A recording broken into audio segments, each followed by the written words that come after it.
Folks, if we can't get this right, if we can't understand that and acknowledge the challenges that still persist, we'll never be able to actually address the issues of George Floyd and all of the other things.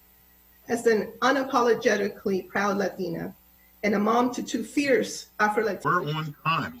Well, good morning, everyone, and thank you for being at the Tuesday, June 23rd, 2020, Montgomery County Council meeting. We're going to begin today and ask the Madam Clerk, do we have any announcements, changes to the agenda, or petitions? Good morning, Council President and Council members. We have no announcements this morning, and the Council has not received any petitions. However, we do have an addendum.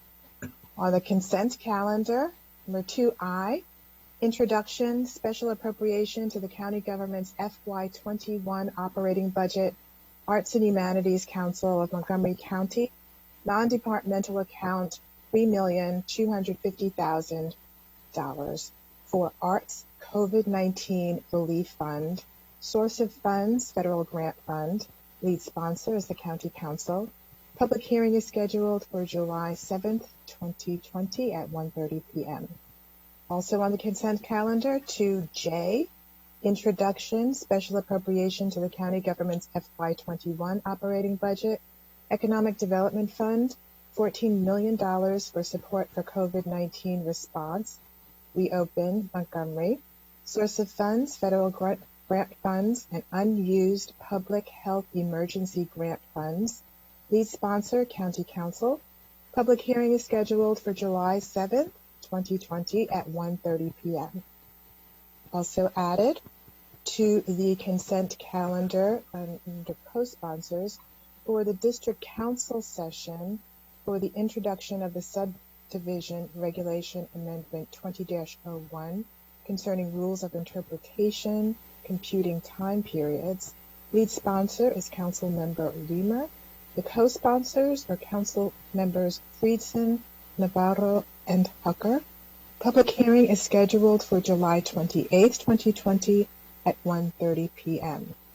And finally, item 15 at 2 p.m., calls of bills for final reading or correction. Expedited Bill 2519, Contracts and Procurement, Local Business Preference Program established. The Bill Committee recommends approval with amendments. That is all, Council President. Thank you very much. The minutes have been distributed for June 9th, the closed session, June 9th, 2020. Unless there are any corrections, they will be approved as received. I see nobody's hand up. So, okay, they are approved as received. Next is the consent calendar. We need a motion and a second, please. So moved. It's been the motion was it's been moved by Councilmember Rice and seconded by Councilmember Friedson. Okay. Are there any discussions on it? Yes, I see. Councilmember Navarro.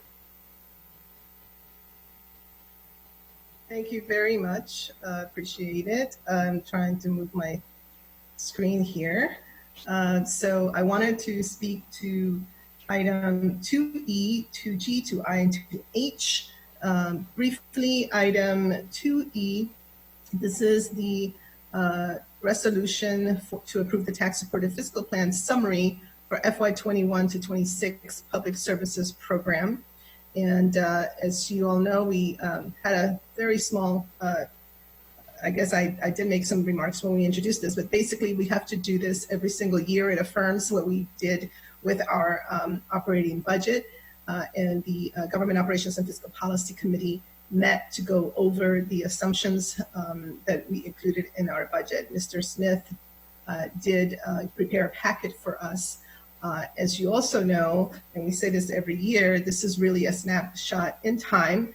And this is very true this year because we know that many of these assumptions, especially when it comes to the revenue projections, et cetera, things are changing very quickly.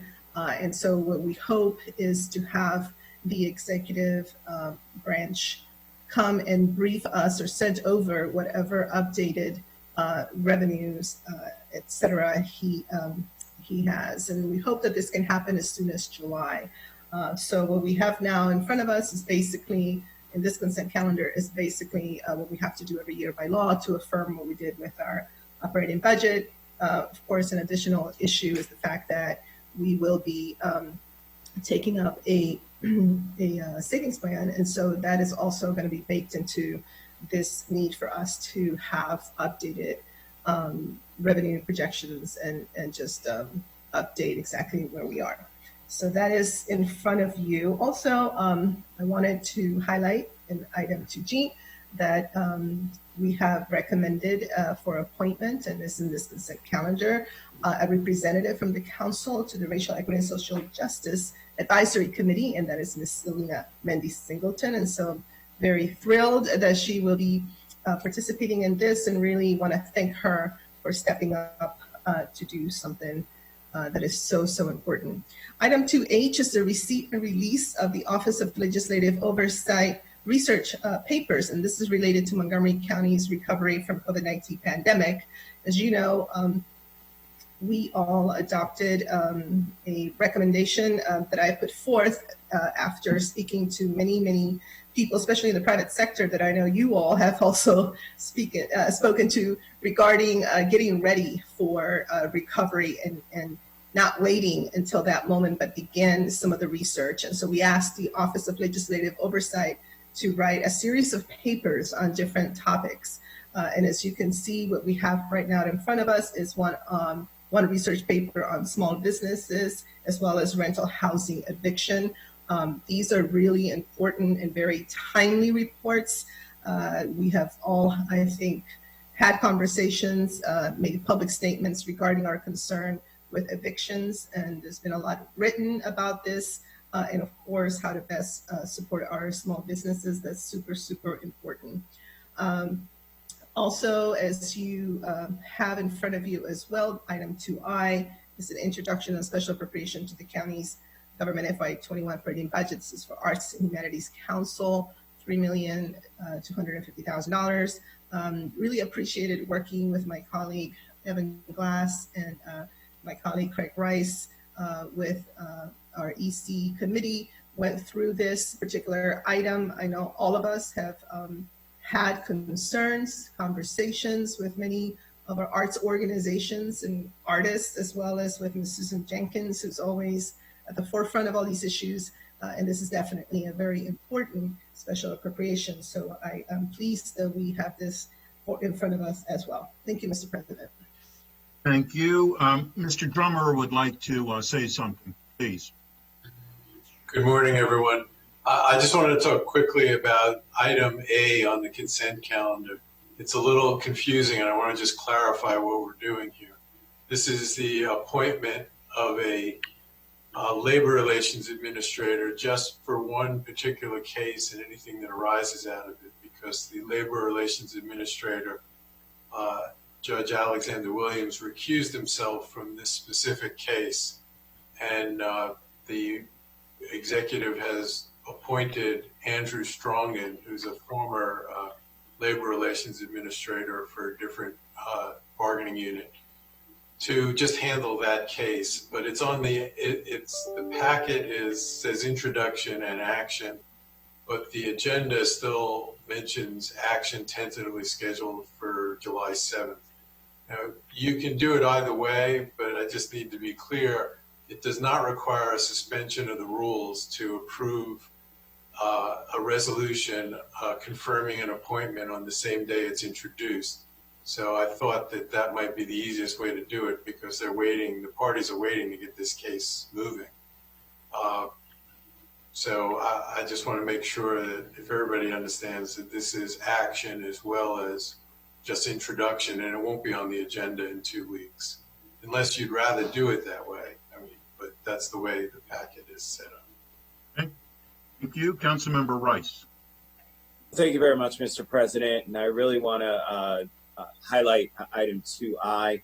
As we've continued to be incredibly responsive to the needs of our community, we all understand that it was our arts and humanities community that suffered greatly regarding the COVID-19 shutdown and now our current recession we find ourselves in. And so really want to thank Councilmember Glass and my partners on the Education and Culture Committee. When Councilmember Glass reached out to me and said, hey, you know, this is something that's really, really important. We need to work on this, understanding his experience in the space before in working in the arts and humanities here in Montgomery County. It really highlighted the need. And I really also want to thank Ms. Jenkins. You heard from Councilmember Navarro. Ms. Jenkins is an amazing leader who was an advocate from the arts and humanities community from the very beginning, who told us here on this council about the suffering and the challenges that our arts and humanities community was feeling, both big and small, from our largest venue down to our smallest. Everyone was hurting and hurting tremendously. And so this is a down payment, as we've done before. We know that there's so much more that we should do, but the reality is that we can only do so much. And so certainly within our limitations, this is a great start for us. Hopefully we'll be able to continue to leverage with our state and federal partners to continue to provide resources for our arts and humanities community, but really want to thank all of my colleagues, all of you who have supported this initiative, understanding just how important the arts are in our community. So thank you very much, Mr. President. I'll turn it back to you. Thank you very much. Councilmember Glass. Thank you, Mr. President. I too want to speak about two different items. One is item 2I, and that's the $3.25 million that will go to support our arts organizations. There was a survey done this spring that showed after the retail and restaurant sector, it was the arts organizations across the country that were hardest hit due to the economic situation related to COVID-19.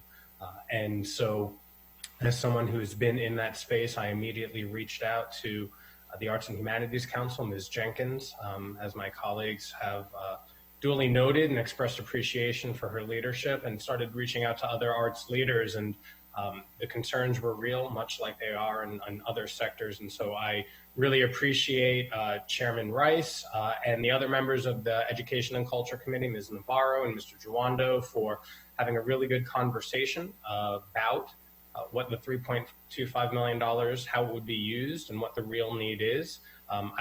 I'll say that I think that's a good model for future appropriations. Quite frankly, having committee conversations to see what the need really is, to see how it would be utilized.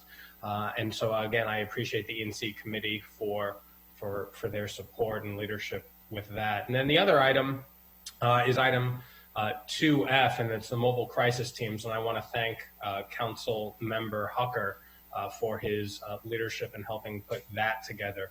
As the Council's lead for homelessness and vulnerable communities, I think, quite frankly, in order to support those people who are experiencing homelessness, we need them to interact more with social workers, more social workers and fewer police officers, quite frankly. And I know that is a topic with broader implications and one that we will be engaging in much more in the weeks and months to come. But I think this is a good starting point right now, and thank Councilmember Hucker for his leadership. Thank you, Mr. President. Thank you very much. Vice President Hucker. Thank you, Mr. President. Good morning, everybody. Thank you, Councilmember Glass. I want to speak about item F as well.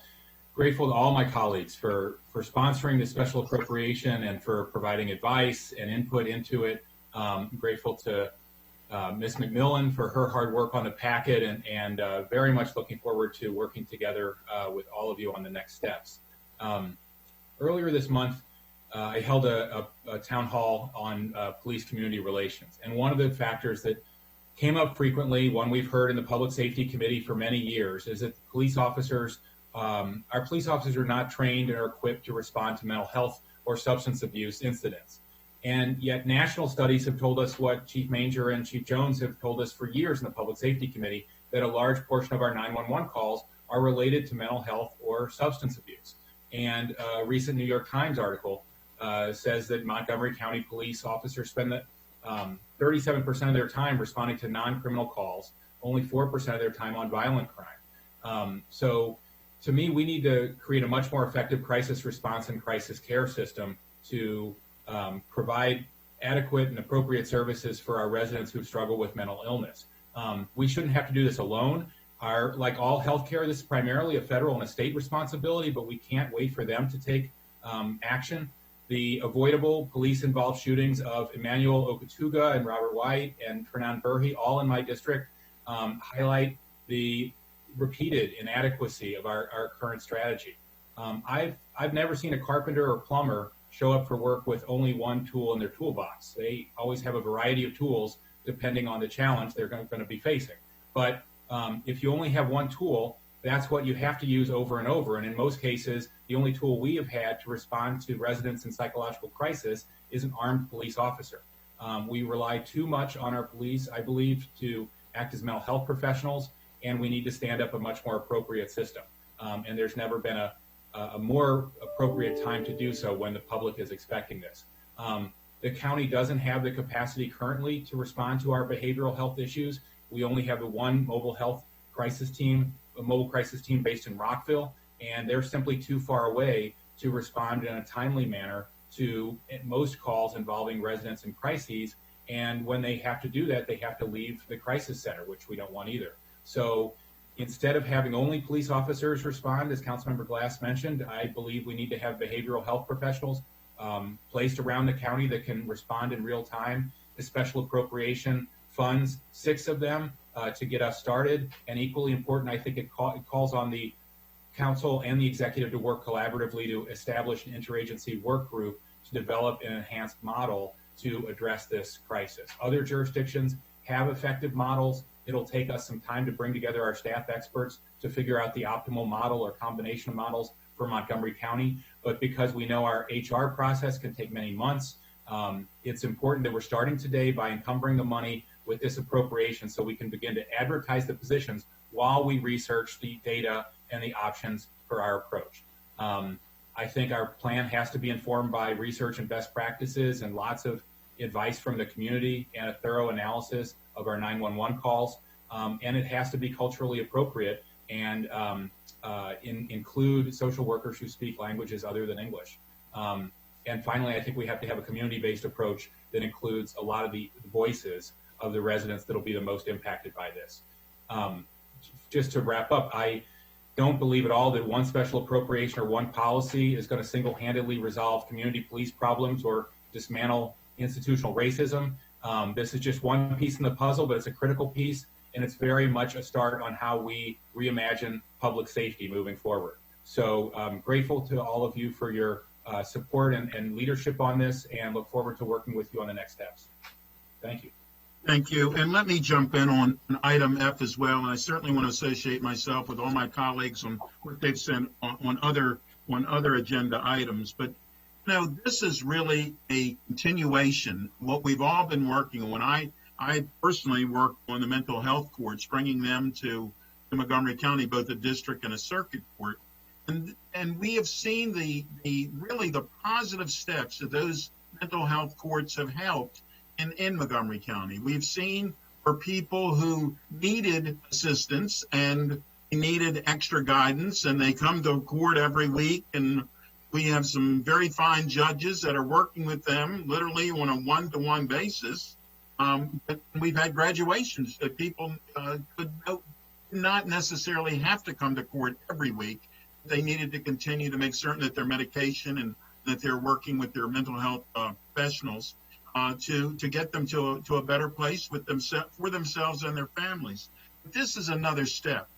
And to the points that have already been made, we cannot have one person in Montgomery County believing that they can respond to every incident. We can't do that. We need to have people who respond in a very timely way. If someone is in crisis, we cannot wait. We need to help them as quickly as we can so that they no longer are in that same situation. And we need to be helping our police officers who know that when someone is in a crisis situation like this, they need assistance as well. So this is truly a correct step. We have made other correct steps. But this is certainly something that we need to absolutely do, and I'm proud to be, along with every one of my colleagues, a co-sponsor. And with that, Councilmember Friedson, please. Thank you. I echo all of the comments, Council President, that were made. I appreciate on 2F, the Mobile Crisis Unit. I think this builds upon the work that we've done outside the police department as well on mental health issues. I think it's a reflection of the fact that whether within or beyond the police department, we're not doing enough in our society and in our county to address the significant issues we have with mental health. I know I've worked with several of you. We've all been working on this issue in different facets, and I think we need to continue that work. And so I appreciate this significant effort and think that it's one more small step in the right direction, of which we need many more to get to where we need to go in order to keep our residents safe and address the challenges that we face. Also, reiterate the comments of item 2I. Appreciate Councilmember Glass and the ENC committee for the work done on that. Arts are economic development in Montgomery County and everywhere. It's a significant part of our employment. It's a significant part of our quality of life. And really pleased that I was able to join for that significant conversation on that particular item. Appreciate the work that was done there and look forward to being able to address a key sector and a critical industry in Montgomery County through this. And then very proud as well on item 2J, which is also about economic development with reopening grants that I'm proud to have worked with. In particular, thanks to the council president and my Fed colleagues and all of you for your feedback and support and help. I appreciate the fact that we work very closely with the executive branch, collaborating on that. We're continuing to work with them on what the implementation will look like to ensure that we can get the funding out as quickly and efficiently and effectively as possible to the local employers who need it at a time of, when they're reopening, and also to all of our local chambers who are providing significant feedback and many other stakeholders in the business community who really weighed in and shared what they felt like was needed, and we tried to reflect what the needs actually were. The item specifically is $14 million out of CARES funding and some of the unspent funds out of the FEG program, and it is a grant program up to $5,000 for costs associated to local employers for reopening, including those required under the county or state orders. As we move into our phased reopening, we're now in phase 2. We're hopefully going to head soon, if the public health numbers continue heading in the right direction, into phase 3. And this will be a significant effort to show our businesses and nonprofits that we understand the challenges that these necessary public health requirements have created, and are stepping up to support them, to keep them safe, to keep their employees safe, to keep their customers safe.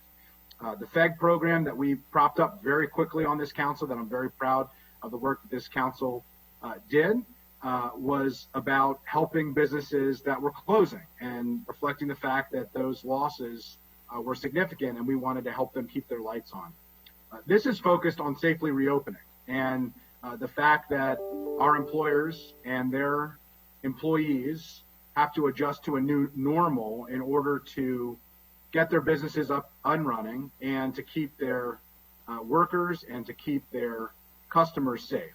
This will help them do that. Again, it is not going to solve every problem, but it's going to solve many problems for many businesses. I think it's a significant effort, one that I'm very proud to work with each of you on, and looking forward to sending a very strong statement to our business community. I believe Montgomery County, with this effort, with the arts grants, with the FEG program, with the teleworking grants, with the local production fund, has done more to support our local employers than any other jurisdiction anywhere in the region, and perhaps anywhere in the country. And it's never going to be enough in a time like this to solve every problem, but I am extremely proud of the way that Montgomery County has stepped up to help our employers keep our friends and neighbors employed, to keep their lights on, and to make sure that we are keeping our local economy going at one of the hardest moments for so many of our residents and so many of our businesses. And I appreciate this work with all of you. Thank you. Thank you very much. Councilmember Jawando. Thank you, Mr. President. And I'll try to be, I think it was Councilmember Rice who said this last week, or this is another chock full of goodness consent calendar. So I'll move very quickly and won't say things that others have said. I did want to just give a special shout out in my role as lead for libraries on the Education and Culture Committee to our new library board confirmation recipient today, Suzette Spencer, who recently joined Montgomery College as their Director of Library Services and brings over 24 years of experience to this job across the country, working in different library systems. So just wanted to welcome her and glad that she's being confirmed today. She certainly will be an asset to our libraries as they help us get out of the recovery and begin to open up going forward. I also wanted to mention the item F and appreciate Councilmember Hucker and all my colleagues in support of that. Many of us have talked about the need. I can remember running for office saying that we had one mobile crisis unit in a county of 1.1 million people, and the fact that that was just totally unreasonable. And I know many others have talked about the need to expand mental health services across the board, and we did some in last year's budget as far as the Every Mind hotline, and it's just a huge issue. And many people don't know that the number one cause of death for our police officers is suicide across the country. And so the mental health on their side is, while this doesn't address that, is so critically important as we move forward as well, because we need healthy people addressing healthy people. And that's what we want in public safety. So this is a great step forward, creating the 6 new positions.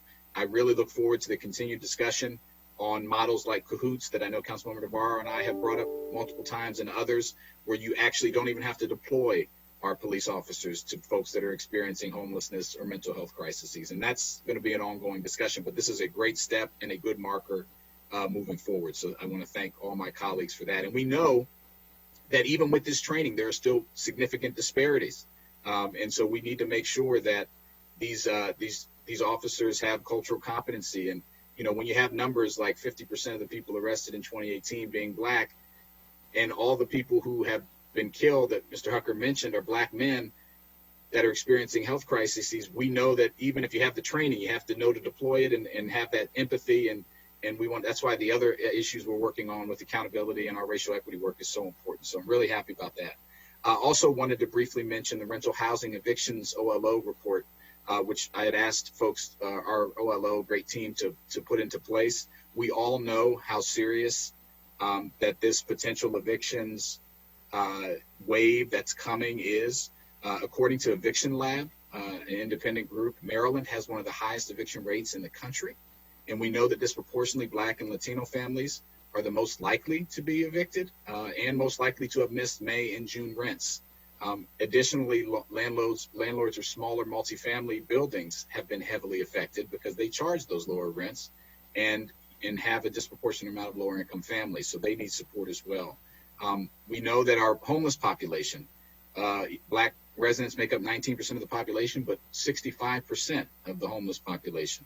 And so we're going to need to talk about specific targeted outreach that we do to on the homeless prevention side, but also on this eviction side to make sure we're getting the resources. And I know our office under leadership of Councilmember Glass and our great office to end and prevent homelessness is working on that and targeting certain areas.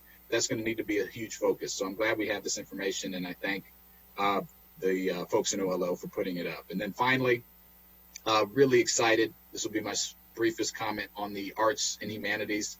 We need art so bad. We're all turning to it right now, and they're struggling. So we need to make sure that we support the diversity of our arts sector, and that's what this grant will do. And really excited to work with my colleagues on the committee and all my colleagues, Councilmember Glass and Friedson, and everybody who cares about the arts. So thank you, Mr. President. Thank you. Councilmember Albernoz. Thank you, Mr. President. So much has already been said and bringing up the rear here, but I wanted to specifically highlight 2 items, items F and I. I will begin with item F. I have the honor of serving on both the Public Safety and Health and Human Services Committee on the Council. And it's been a very unique vantage point because I have really grown to appreciate the complexities of our public safety departments, as well as our Department of Health and Human Services. And as we have substantive and important and critical conversations in how we move forward our policing model to ensure fair and equitable public safety practices across the board, I am very excited about this particular initiative. And it, as I was thinking about it, it brings back a very quick story. So I, like many of you, participated in Leadership Montgomery, and one of the projects that you do is do a police ride-along. I know a number of you have done a number of police ride-alongs, but this was my first one. And we responded to a call in the Gaithersburg area, and this was at 11 o'clock at night, and it was called in as a domestic dispute. And we went in, and I remember being very nervous and anxious. You could hear the yelling from the car, from the apartment, and you could hear crashing of things being thrown. And I recall vividly how impressed I was with the response of the officers that went to respond to this specific incident. But it also made me realize that they were being put in an extraordinarily difficult circumstance, not knowing what was awaiting them. And it was clear as the episode played out that the gentleman who we were called to address was having some kind of a mental health episode. And we ended up being there for several hours. And fortunately, there wasn't a firearm. And fortunately, the situation de-escalated, but that stuck with me. And the complexity of this specific work. And it also made me recall, I used to work for an organization called the Latin American Youth Center. And I worked side by side with clinical licensed social workers. And remember being completely blown away by the level of training and the level of support that they were able to provide youth who were in crisis at the center.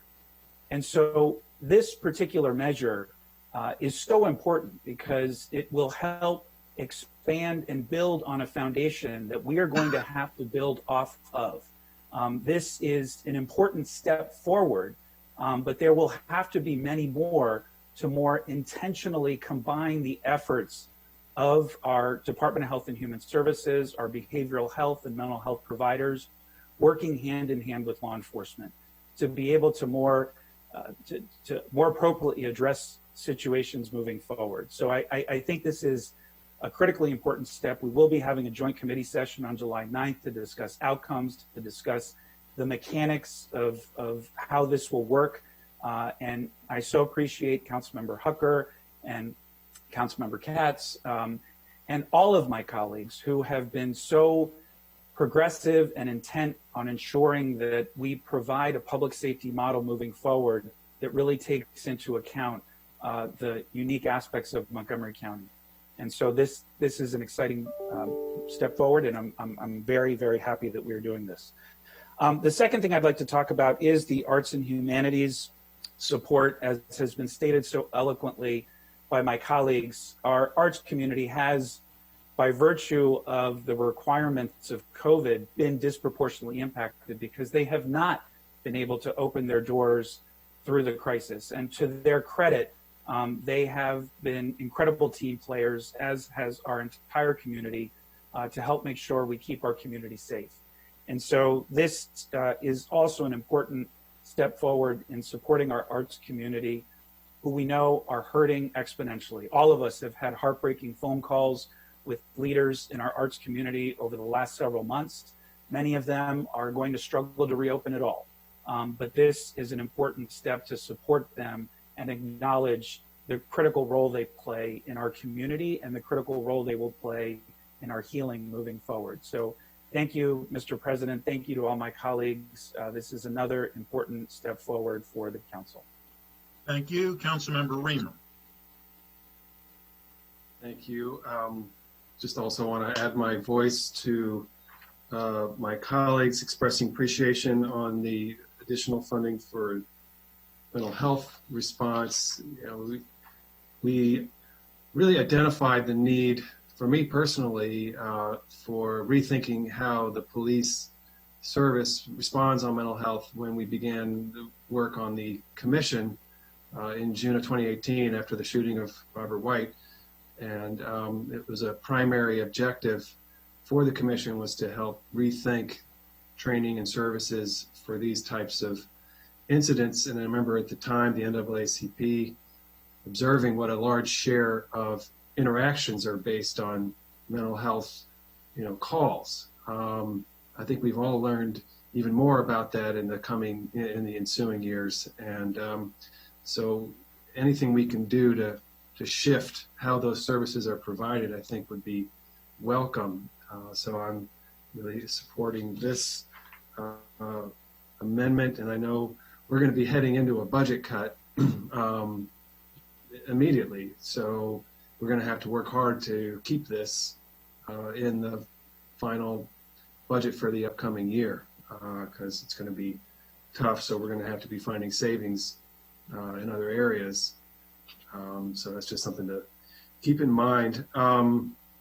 And I also extend my support for the arts program. I also commented on the need for a relief fund for artists some time ago. Thank you to my colleagues for taking the lead to put that together, especially Mr. Glass, Mr. Rice.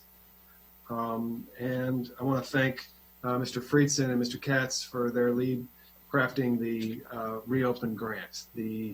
I was concerned about having too many cooks in the kitchen on this program, and I reached out to my colleagues, Mr. Katz and Mr. Friedson, and encouraged them to take the lead here.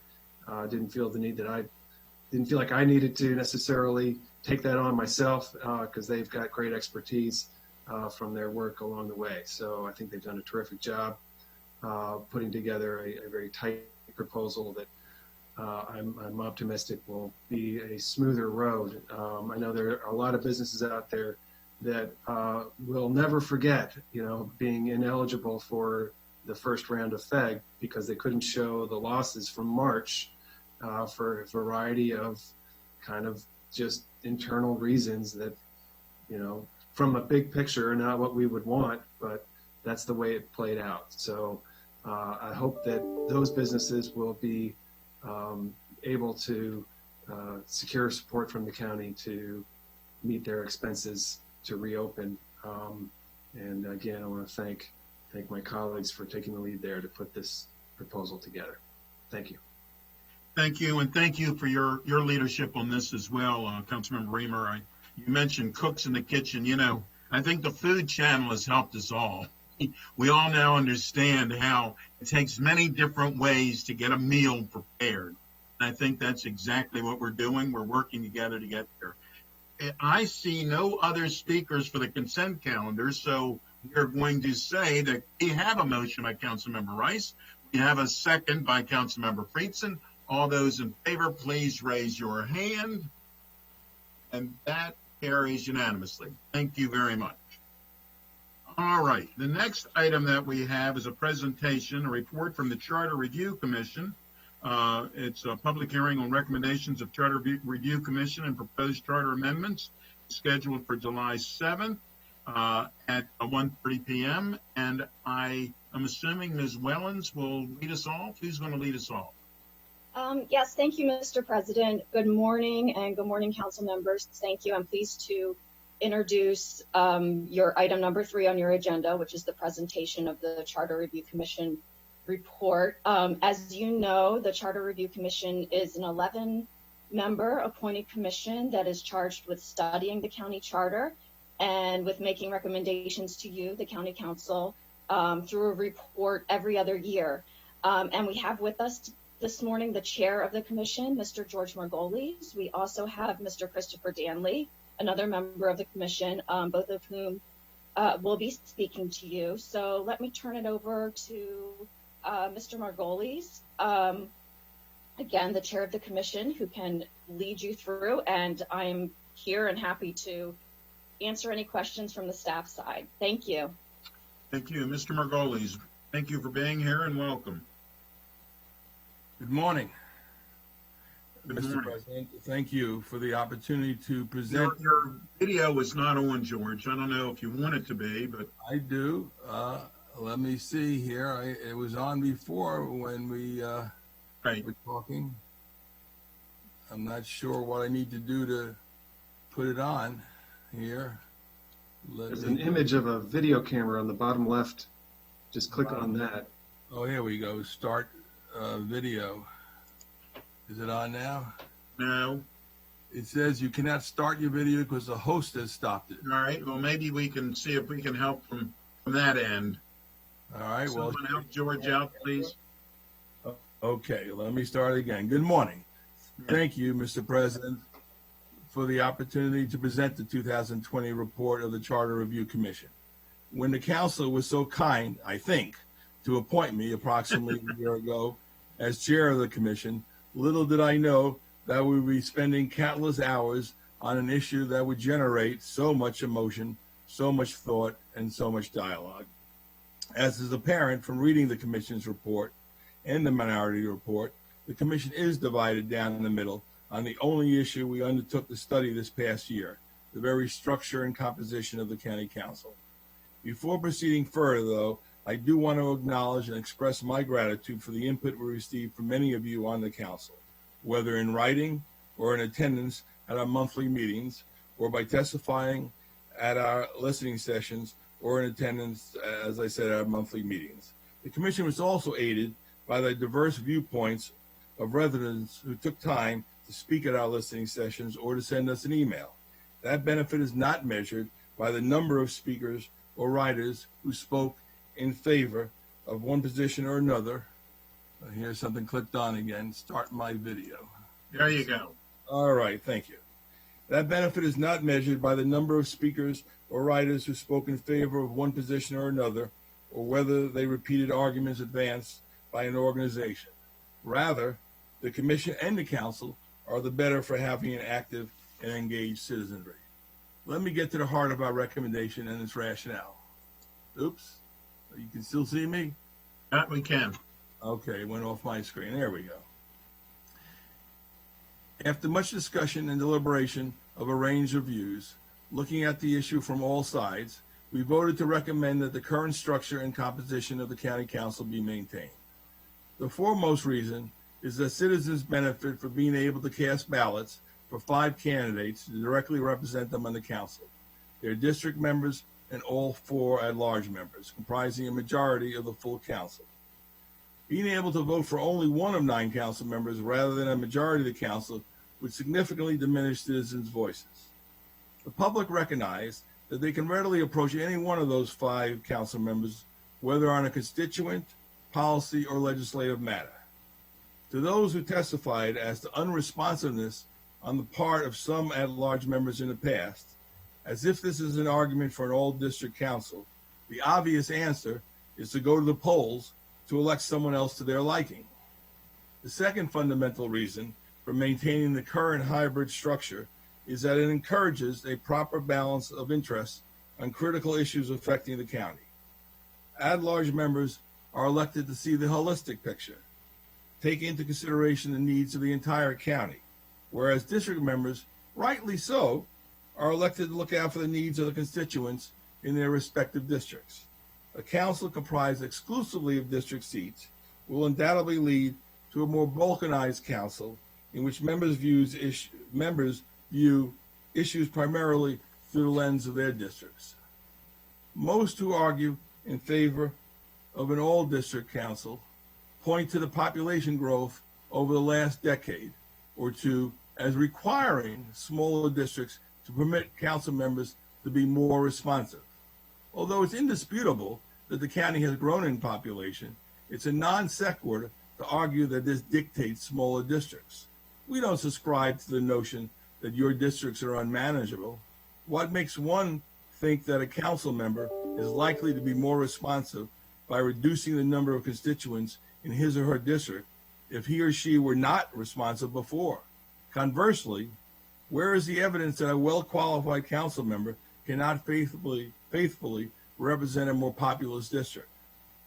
As we heard from several council members and the council's executive director, the better answer is to increase staff support to council members so as to address the exponential increase in emails, and social media inquiries and multilingual demands, rather than simply adding more district seats to the council. During the time that the council's population was growing 30% over the past 25 years, the council's central staff grew only by 3%, and your personal staff grew by only 10%. Some who testified, and some of my dissenting colleagues, make much of the fact that voters in recent years have disproportionately elected many council members from down county, as if an all-district council is a cure-all. The voters decide where the at-large members come from. In the past, as you well know, voters have chosen at-large members who didn't live down county, as I'm sure they'll do so in the future. Moreover, the redistricting commission may very well push some of the current districts further up county, promoting increased representation beyond the Beltway.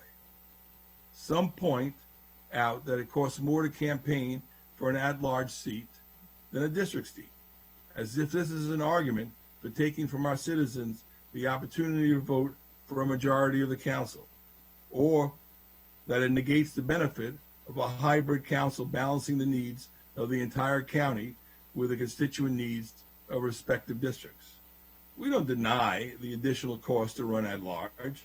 Public campaign financing, first available for the 2018 election, helped ameliorate the cost of running for office. The impact of public financing in the next election remains to be seen. However, as many have noted, even with the higher cost of running for the 4 at-large seats, over 30 candidates contested in 2018. And the hybrid council elected in 2018 is the most diverse ever chosen by the voters. Given the many changes to the landscape of our current system, not only public financing, but also term limits and the forthcoming redistricting predicated upon the new census, the composition and structure of the council should stay firmly rooted. Numerous charter review commissions have studied it. The current hybrid council structure serves the robust interests of the county and its citizens. Thank you for your attention. I would be pleased to respond to any questions. Thank you very much, Mr. Margolis. And Ms. Wellens, did you say that, is it Mr. Christopher Danley is going to speak? Who is going to speak? Yes, sir. Mr. Christopher Danley is here to speak, to present to you the minority report of the commission. Thank you, Mr. Danley. Thank you for being here and welcome. And if you could, there you are. You actually got on your video moving right away. Very good. Thank you. And you're on mute though.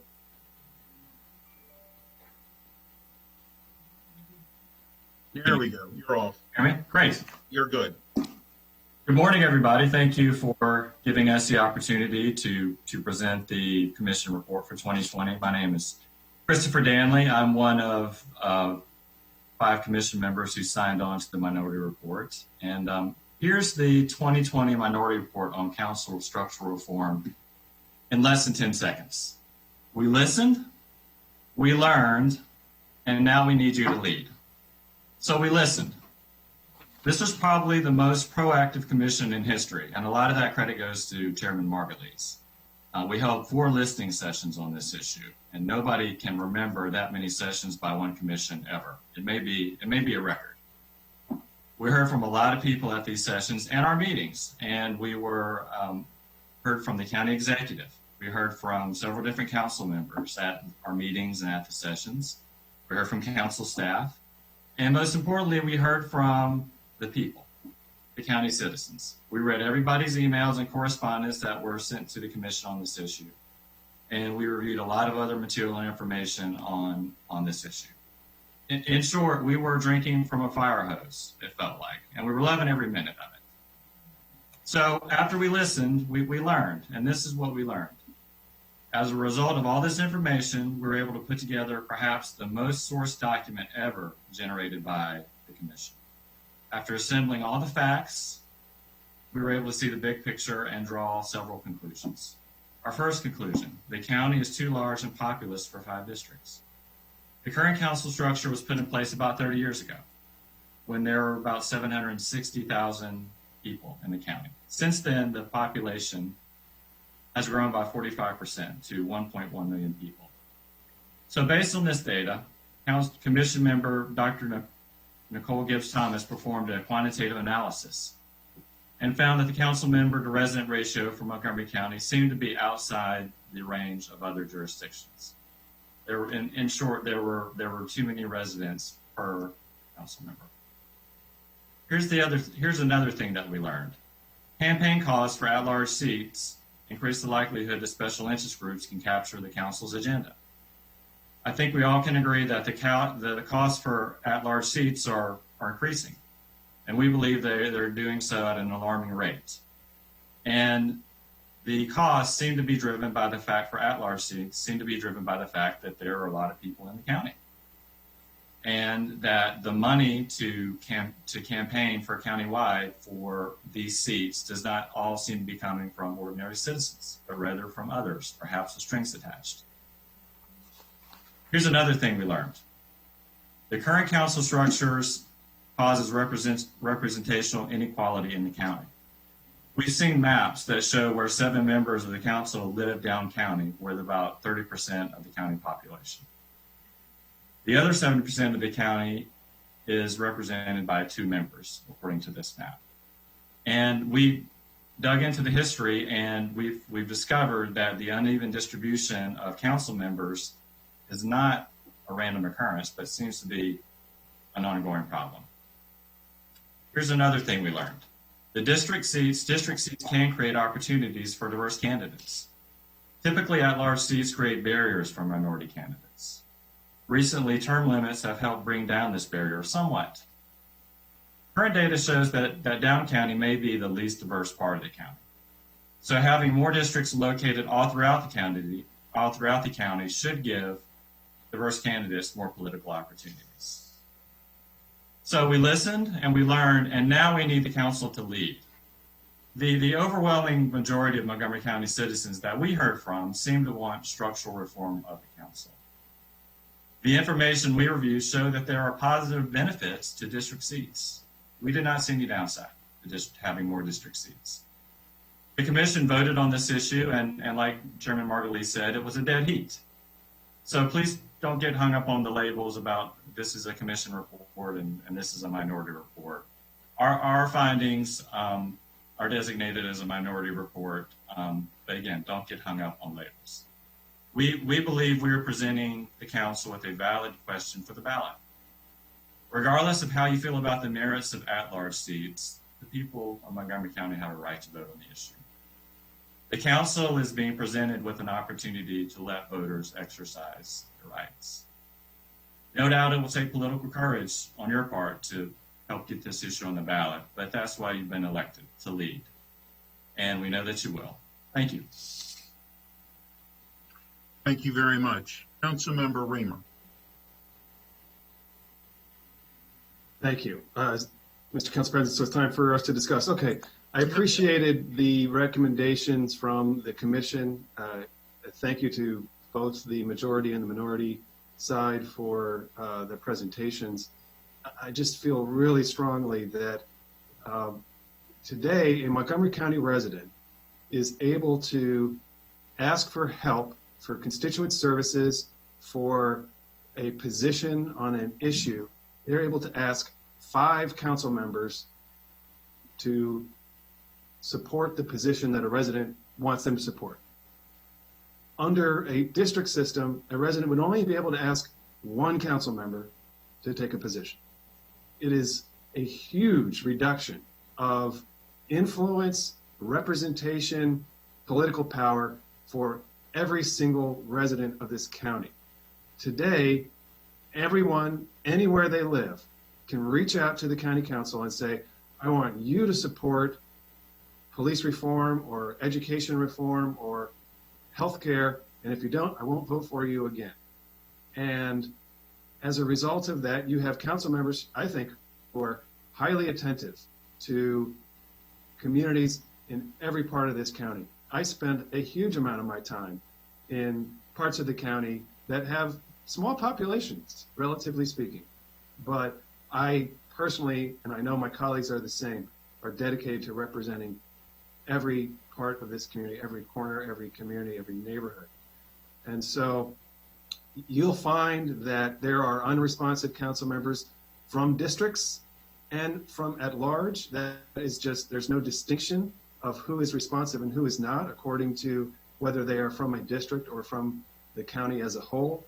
But if I was a resident, which I am also a resident, you know, I want to know that I can get support from 5 people and not just one. And the idea of replacing the at-large seats with district seats is just going to simply limit the ability of our residents to get what they are looking for from county government, whether that is a service or that is a policy reform. It's a huge reduction of representation and of community and citizen power. So that is my view, and I thank my colleagues for hearing me out. I know they probably agree. I do think we want to take up more issues with the charter, not for today, but for a future time. We need to get into that. I think there's some issues we probably also need to put before the voters, but you know, today we're taking this up. I thought the report from the commission was excellent. I really appreciated the written document. I think you laid this out in a way that I hope will carry the day as future charter review commissions look back to read that report, to try to sift through that argument. I thought you laid it out in a very persuasive way. So thank you very much for your work, Mr. Margolis, and all members of the commission. Mr. Daniel, thank you for your presentation as well. I don't happen to agree with your point of view, but I thank you for your work, and you did a great job presenting today. Thank you. Thank you. Councilmember Rice. Thank you very much, Mr. President. I'm going to be a little bit different. I always react very strongly when I hear someone assert to an elected official that because they received a campaign donation from someone that they're somewhat tied to them, they're somewhat owed something to them. You know, and I'm always quick to remind folks, because folks have very short memories, about the myriad of folks who've been endorsed by groups, supported by groups, and then not endorsed by groups, not supported by groups. It has no effect. Let me just be very clear. For the millions that are watching at home, regardless of whether MCEA endorses me or not, whether they write me a check for a donation or not, has no impact on what happens. I personally care about education a lot, and so that's why I ended up always being in education. But it is one of those things that is something that goes unchecked a lot of times, that people just brush it off and don't say anything. So I'm going to make sure I say something. It's absolutely false. Councilmember Juando was endorsed by the FOP. And look at Councilmember Juando now leading the effort for police reform. His first bill was the LET Act. I mean, it's one in which it's just so untrue for people to say it. It's just such a disservice to public service as a whole. And so, Mr. Danley, I hope that when you do future remarks, that actually when you do all of the investigation and talking to folks, that you talk to elected officials, maybe across the region, about what it is that they do and how they get endorsed by folks, and how that really doesn't have an impact. What really matters is when, just as we should assume that you talk to folks in your community and made decisions based on that, we should get the same sort of deference, that we talk to folks in our community and we make decisions based on that. I've also talked to folks in my community about what they prefer in terms of structure. I don't know who you talk to, but I can tell you that in my district, folks that I talk to who even lean more conservative are very happy with the structure of a district council member. They're not necessarily in agreement that having more district council members is going to benefit them. They don't like the fact that all of the at-large members are from down county, and certainly that's something that they have struggled with for a very long time in terms of how to make that happen, but are not ready to then say, well, we want to give up on the structure of the at-large. What I've heard from my colleagues, especially Clarksburg and Germantown, have been ones in which they've said, look, you know, we need to figure out a way in which we get more people involved in politics and engaged in the process. And it is expensive. Look, when I first ran for the House of Delegates in 2006, I spent $35,000. I was well outspent then by all of my colleagues, but I won. I won in my district, and it's something that requires us to do things a little bit differently. It is not always about money. It is not always about money leads the way in terms of how to get things done. And we've certainly, as folks have acknowledged, I think it was Mr. Margulies who said, acknowledged the fact of with public campaign finance, that has certainly helped in some respects. The reality is that we need to have caps on spending. That's what I've said from a very long time ago when we first brought up the idea of public campaign finance and have been supportive of that from the very beginning. Unfortunately, the Supreme Court doesn't agree with me. And so from that perspective, we have unchecked, unspent spending when it comes to elections. Well, let me just close by saying this. When it comes to representative government here in Montgomery County, we are responsive. This government, I see, has been incredibly responsive in the face of COVID-19, in the face of racial unrest. We have been responsive. We have been engaged in our community. That's something that you want. And just because a person lives in Silver Spring or lives in Burtonsville or lives wherever and picks up the phone and says, hey, County Council, you guys need to get this done, we still do it. That's how a representative government should operate. And that's what I've seen for the past 10 years. Does it mean that everybody's happy with every decision we make? Absolutely not. And I would never assert that. I have plenty of folks in my district who don't like me at all and don't like what I do. But guess what? I have a lot more who do. And those who even don't like the decisions still respect the fact that I can have conversations with them and talk about it. I think our system's not broken. I think our system is a good system. I think it needs a tweak. I think that, and that tweak is for folks to get even more engaged and involved in the county, continue to run for office. I think that some folks who ran at the at-large level were very close last time. I think that you'll see some changes.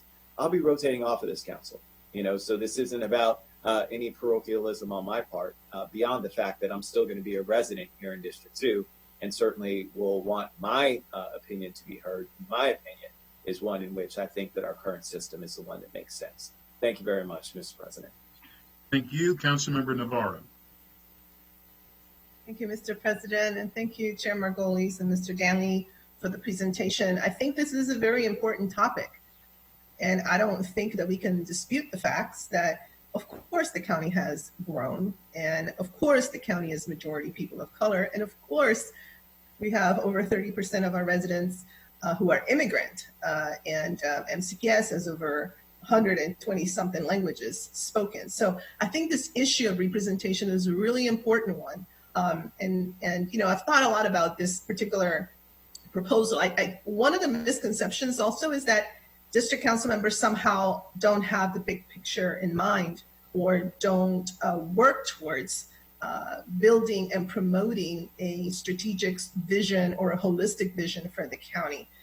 We as district council members have to constantly understand, meet with groups that are not from our district. We have to do our research. Our staff has to do their research and get the input, et cetera, to understand decisions that affect the entire county or affect other parts of the county.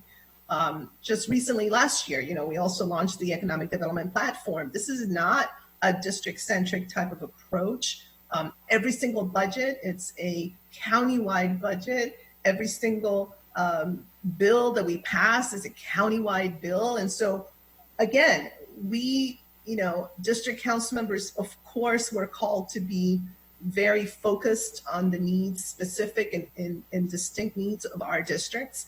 And we do that, and we do constituent services. I think I was literally in my position a few months when the Washington Post wrote an article about my office doing our work as if we were caseworkers, social workers, and we do a lot of that. There is no doubt, and I think every district council member is happy to meet with anybody to show, because we do that, we keep reports of our constituent services, and they're very varied. So there's no doubt that we do that hybrid model, but definitely we have to look at the big picture.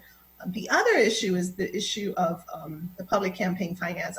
I will say, because it's something that we worked in my committee for such a long time, we're able to be successful in that. I think that is a game changer, no doubt, because even though I would disagree that even before public campaign finance, there is this cliche of, if you receive money from so-and-so, you're in their pocket. When I was running in 2009, I think some folks were putting things out there that I was in the pockets of the developers and the unions, both. which was really interesting. That is not an issue in Montgomery County. I mean, all people need to do is look at our track record. Right now, there are a lot of really angry people with us because we had to make some very harsh fiscal decisions.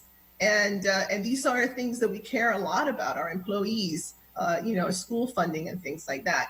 I don't think if you look at the record from the last recession to this one, anybody can say this is a council that is in the pockets of so-and-so. The decisions we've had to make were not politically expedient. The decision that we actually made in 2016 to raise property taxes to fund the school system was not politically expedient. It led to term limits, and we knew that. But we did it because we understood that Montgomery County Public Schools is the epicenter of what is quality in Montgomery County. So I think it is important to look at the track record and understand and do an analysis and look at things objectively. And so I appreciate all of those that did come forward and express their views. I know from my own standpoint, because I'm also going to be rotating off, I have appreciated very much serving District 4 because it is a very diverse district. And I have appreciated the voters having enough confidence in my leadership to have reelected me over and over again. So again, I think that campaign finance, public campaign finance is going to play an important role, especially with this issue of representation in App County. I would agree that, but also I think voters here are so sophisticated, and when any of us runs, whether you're running for a district or at large, the questions that we get, I know when I was running, was not only about District 4, it was also about the vision and the direction of the county because we're all interconnected. And that, to me, I think it speaks volume for this particular structure. I will say, though, the only thing that I have begun to think about is a conversation that has been had in the past about an elected chair of the council.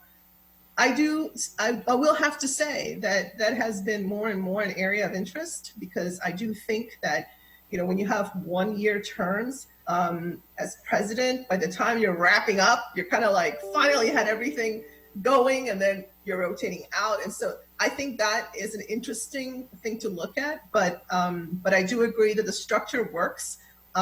Staffing, I think it's something that we have all had conversations about. I do believe that council members' offices should have more staff. And when the taxpayers, remember it was the chair of the Taxpayers League that was chairing the commission that looked at council member salaries because we effectively went from part-time to full-time, they pointed that out. So I think that is something to really, think about. But I think the structure as it stands, we've seen other jurisdictions move to expand the number of seats and do other things. It hasn't really yielded what people thought it was going to yield. So anyway, that is my verbal interpretation of what I sent in written form, and I really, really appreciate the work of the commission. The report was really thorough and had a lot of really important components in there. Thank you. Thank you. And let me just say that, first off, let me thank the Charter Review Commission for your hard work and for what you've done, and both for majority, though I understand it's 5 people on both sides at this point. It was a 5-4 vote. I understand one person said that they wanted to be associated with the minority report, so it really was a 5-5. But candidly, from what I have found is that public financing has changed the way to run for office dramatically. And in some cases, public financing, and I did public financing this last election, was not as easy a way to run as it was prior. You made a phone call and somebody would send you, several $100s. In this case, you're limited to 150, and we can go through the list. It was the right thing to do. It absolutely leveled the playing field, which I felt was a good thing. And people did not have to do it, or people that decided that public financing was not something that they wanted to use, and there again, that was their decision. So I do believe the whole idea for saying that it's so much more expensive to run, public financing truly did become the equalizer on that one. I also believe that we talked about diversity in my district. It's two of the most diverse cities in America, or in the top 10, and four of them are top 10. Four of the most diverse places in America are in Montgomery County. Two of those are in my district, both Gaithersburg and Rockville. And just the diversity of the geographics of a district. I mean, in my case, it's all of the cities of Rockville, all of the cities of Gaithersburg, city of Gaithersburg, Washington Grove, parts of Durwood, parts of Redland, parts of Potomac, parts of North Potomac, and all of Leisure World. And so there is a diversity just in the districts themselves, for the geographic side. I also believe, though, I understand could have been a 5-5 vote. It was not. It was a 5-4 vote. And I appreciate that. And I believe it would be wrong for this council to say that we would override the commission's decision, regardless. And if it was the other side of this, I would still believe this. I believe what's fair is fair. It would be wrong to override the commission's decision to say that this should be something different than what the commission is saying. The idea being this is supposed to be a separate entity, a separate body, and that's what we've asked for, and that's what we've should be living by. And I understand that there's the possibility that this would be a referendum, that this would be on the ballot, and that's the system that it should be under, and that's where I believe that this should be. Having said every part of that, I believe that people personally are better off to be able to vote for a majority of a council.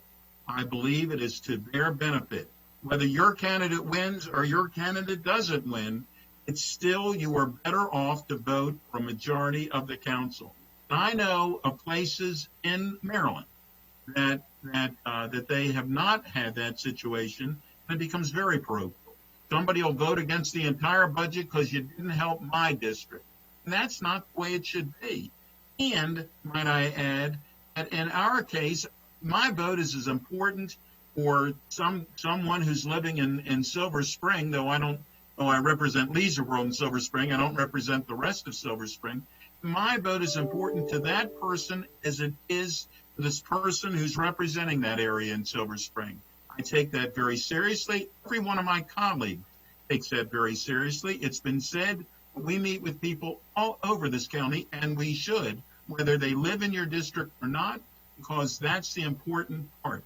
And anymore, we should also note that for anything that we deal with, if something happens in Wheaton, it affects Rockville. If something happens in Germantown, it affects Gaithersburg. So therefore, we need to all work together. This is a puzzle that needs to fit together, and I believe that the suggestions and the recommendations for the Charter Review Commission should be the one that we're following at this point. And with that, Councilmember Albernaz. Thank you, Mr. President. I do want to acknowledge the great work of the commission, had the opportunity to testify before the commission, appreciated the discussion and the questions, and appreciated listening to the constituents and residents who spoke before I spoke. I think I was the last speaker at the session that I went to, and it was clear that we needed to improve our customer service, and we have taken steps to do that within our office. We have 4 unbelievably dedicated full-time staff members who are among the most impressive women I've ever met in my entire life. And we made some adjustments based on the feedback to make sure that we're in a better position to respond to constituent concerns and requests moving forward. And I just want to start also by saying how humbled and honored I am to have been voted in by the residents of Montgomery County and to be the first Latino to be at large. And so I appreciate the commission's concern and comment over ensuring minority representation, but I'll note that my colleague, Councilmember Jawando, and I make up 50% of our minority members of the county council. And I also want to acknowledge the previous council who worked so hard to make sure we had public financing available. Because as a first-time candidate, it was truly a game changer, as has been stated. I spent time in about 137 different living rooms during the campaign, knocked on over 12,000 doors all across the entire county, and made it a point to make sure that I visited as many parts of the county as possible. And that was such an enlightening experience, because having grown up in the county, having lived here my entire life, having worked in county government for 12 years as a department director before running for office, I thought I had a pretty good handle on the issues that were out there. And there wasn't a day that went by during the campaign process that I didn't learn something new, or a different perspective, or a different issue was brought to my attention. And so I think that the public finance system has very much leveled the playing field. We had 34 candidates in the at-large race this last time around. And I believe at least the top 7, and I believe the top 8, all took public financing. And the candidate who finished just outside the top 4, who ran a phenomenal campaign, took public financing and came from the upper part of the county. I think the shifts that we're seeing in terms of the density of the county will make it very likely that in this next election cycle, there will be a council member from the upper part of the county. And I've been extraordinarily impressed by the level of organization and the infrastructure politically and civically that has been set up in the upper part of the county. And being an at-large member, I have so enjoyed working with my district colleagues, and can speak to the fact that they do work diligently to make sure that they become familiar with issues outside of their district, because as our council president said, they understand, just as all of us do, that all of these issues are connected. They're all important. No one is more important than another, and they must work cohesively for us to be able to move forward. But I think going to a unique district approach would set us significantly back. You have to have 5 votes to pass a bill on this council. You have to have 5 votes in order to pass a special appropriation or a budget appropriation on this council. And it is undeniable that the residents who have the ability to vote for members of this body are in a better position and have disproportionate sway in talking to those council members whom they have the ability to vote for during the next term. And so I do think it would significantly take us back. I do acknowledge that the county has grown exponentially in the last 30 years, but I want our constituents to understand that it's not just the individual council offices that are responding to constituent concerns and requests. We work closely with our central council office staff on the preparation of packets, on the preparation of bills, on the preparation of policy. And so our staff extends beyond our unique individual offices.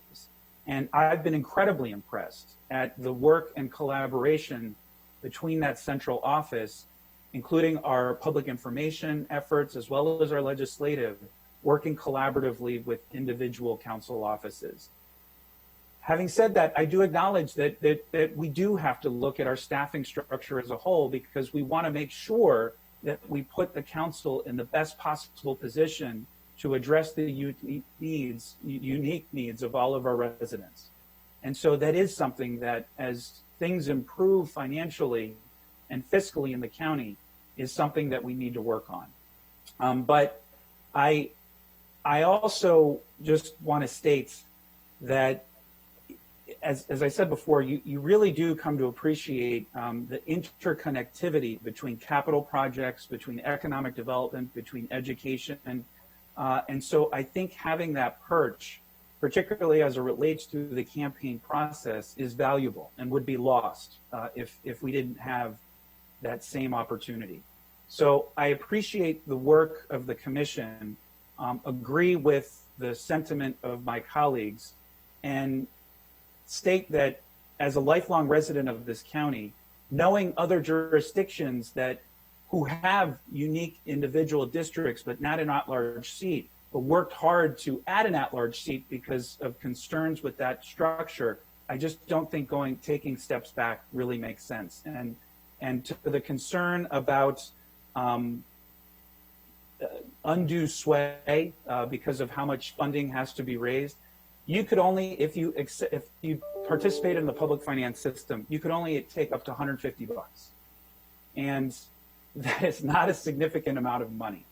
And I think, it forced all of us who took public financing to secure as many possible donations as possible. And because of the work of the previous council, those donations that were smaller than $150 actually received a larger match. And so further encouraging residents who could contribute whatever was possible to have some skin in the game and to be engaged. And so I don't share that concern. And I feel strongly that because of the public finance system, it set all of us up, particularly those new members, on this really strong foundation. And I can speak in the first person also. Not any single one of my colleagues is bound by any specific constituency group because of a check that somebody has written. I have not seen that. I have not felt that. Quite the contrary. I think you've got some really remarkable individuals on this council, and as Councilmember Navarro said, among the most sophisticated electorates in our entire country. And they won't stand for that. And so we're going to have another election cycle in 2 years. If people are dissatisfied with positions we've taken or responses we've made, the best way to address that is at the ballot box. And I know from past practice that our residents are going to hold us accountable, which will mean all of my colleagues who have the opportunity to run for another term are going to have to work even harder than we did before. And I, for one, commit to doing that and listening to all geographic diverse opinions and points of view in our county. Thank you. Thank you very much. Councilmember Glass. Thank you, Mr. President. And thank you, Mr. Margolis and Mr. Danley and all the members of the commission for your hard work. I had the pleasure of seeing you and your colleagues multiple times over the last year or so while you engaged in this work. I think I met with you 3 different times. One was in the council office during one of your regular meetings. You had asked for input, and I figured that it would be better to actually attend in person and answer any questions that you might have. And I appreciated that conversation. And then I attended 2 of the listening sessions. And the first one I attended, I didn't say anything. I was there just to listen. And then the second one was convenient for me because it was in the council office building one evening, and I was late working, doing the work that the residents and constituents of Montgomery County have asked me to do. And so I just took the elevator downstairs and attended that meeting. And after seeing many of the same people attend both meetings, I figured I would weigh in and I would share my thoughts. And so I really appreciated the process above all. And the report, both the majority and the minority report, I think are well done. Although I will say that the minority report takes some things out of context and takes some liberties with some of the statements that I have made. But that's par for the course sometimes, mischaracterizations and such. But again, I appreciate the hard work and due diligence that went into producing those documents. You know, one of the things that I heard most often from the people who attended the 2 forums that I personally attended was that they believed that their district council member was non-responsive. And you know, that's a thought that somebody has, and I understand where they're coming from. But the point that I made and the beauty of our current system is that if a constituent feels that their district council member is not listening to them, there are 4 at-large members to go to, thus having a majority of the council represent you. And I think that is a very unique, dynamic, and representative way of organizing our county government. And so for the individuals who were there who expressed frustration with their district council member, I went over to them and I said, "Hi, I'm one of your at-large members. I'm not quite sure I've heard from you before. I'm not sure I received an email from you or a phone call, but I'd like to help you." That's how the system is set up. And so that's democracy, right? If you don't like somebody, you can vote them out. And that's what the election in 2 years is to come will foretell. And the other aspect that was raised and that my colleagues, I think, have done a very good job of further explaining is campaign donations and the cost of campaigns. And, like it or not, the Supreme Court has ruled that we cannot put a cap on how much campaigns spend. But what we did here in Montgomery County was lead the state and are on the forefront of national change to level the playing field in terms of how we run campaigns here. And I think the public financing system is an excellent model that is now going to be replicated in Howard County because they saw how well it worked here. It's going to be replicated in Prince George's County in a few years to come. And there's talks of it happening in other parts of the state and the region, DC as well. They're modeling it under our system, which I think is a really good one because all 4 at-large council members, and again, that's what we're really talking about here, all 4 at-large council members took public financing, which means we did not accept any political action committee money. We did not accept any business money.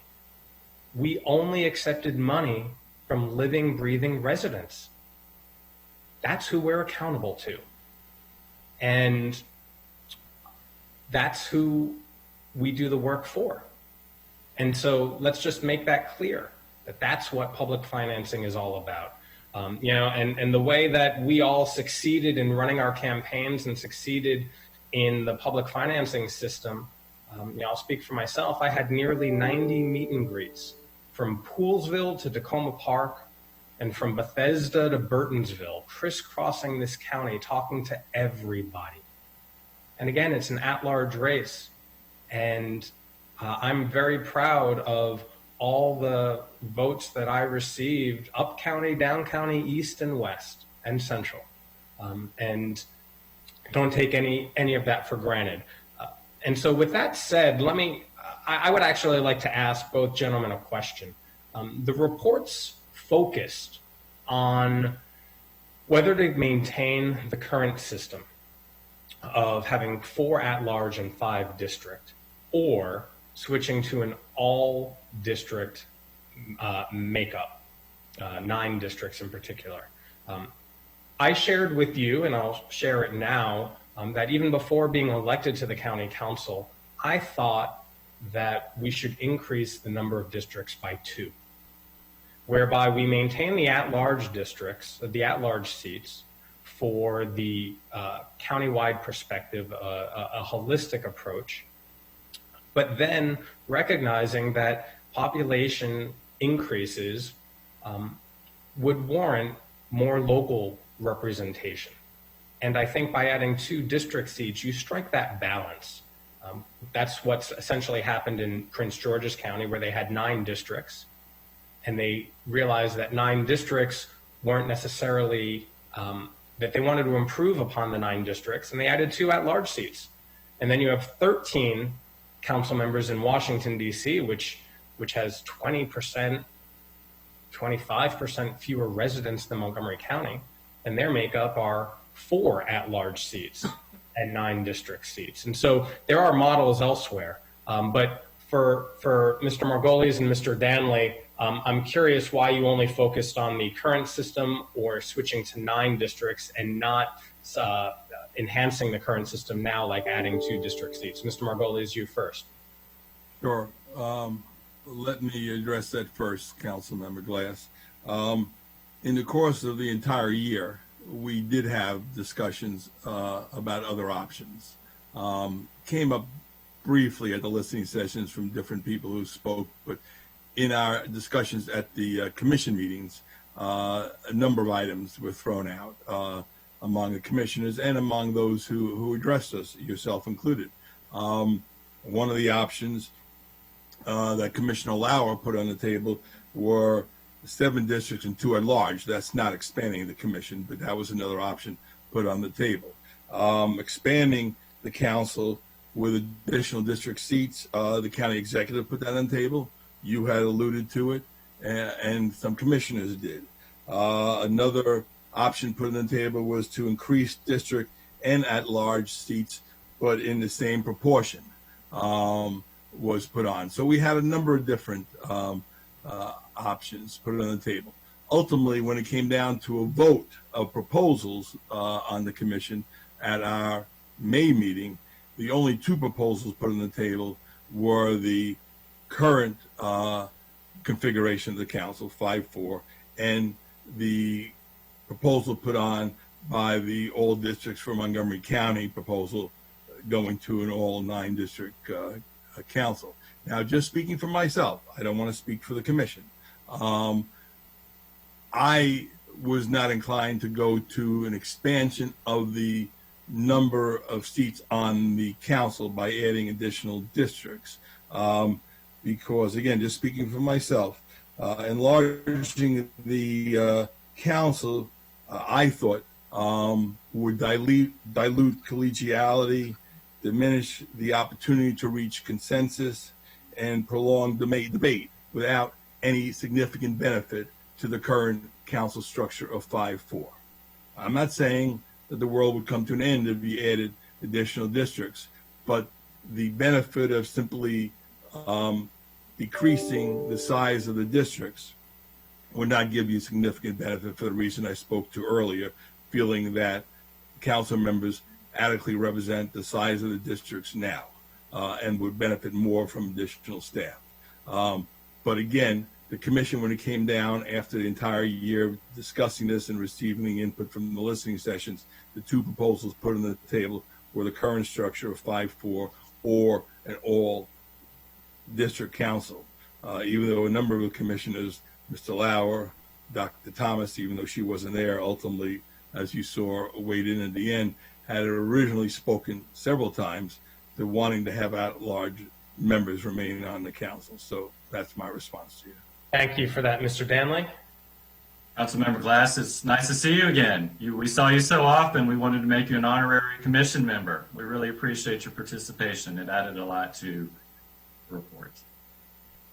The way the vote broke down at the May meeting of the commission was 4 people for 9-0 and 5 people for 5-4, the status quo.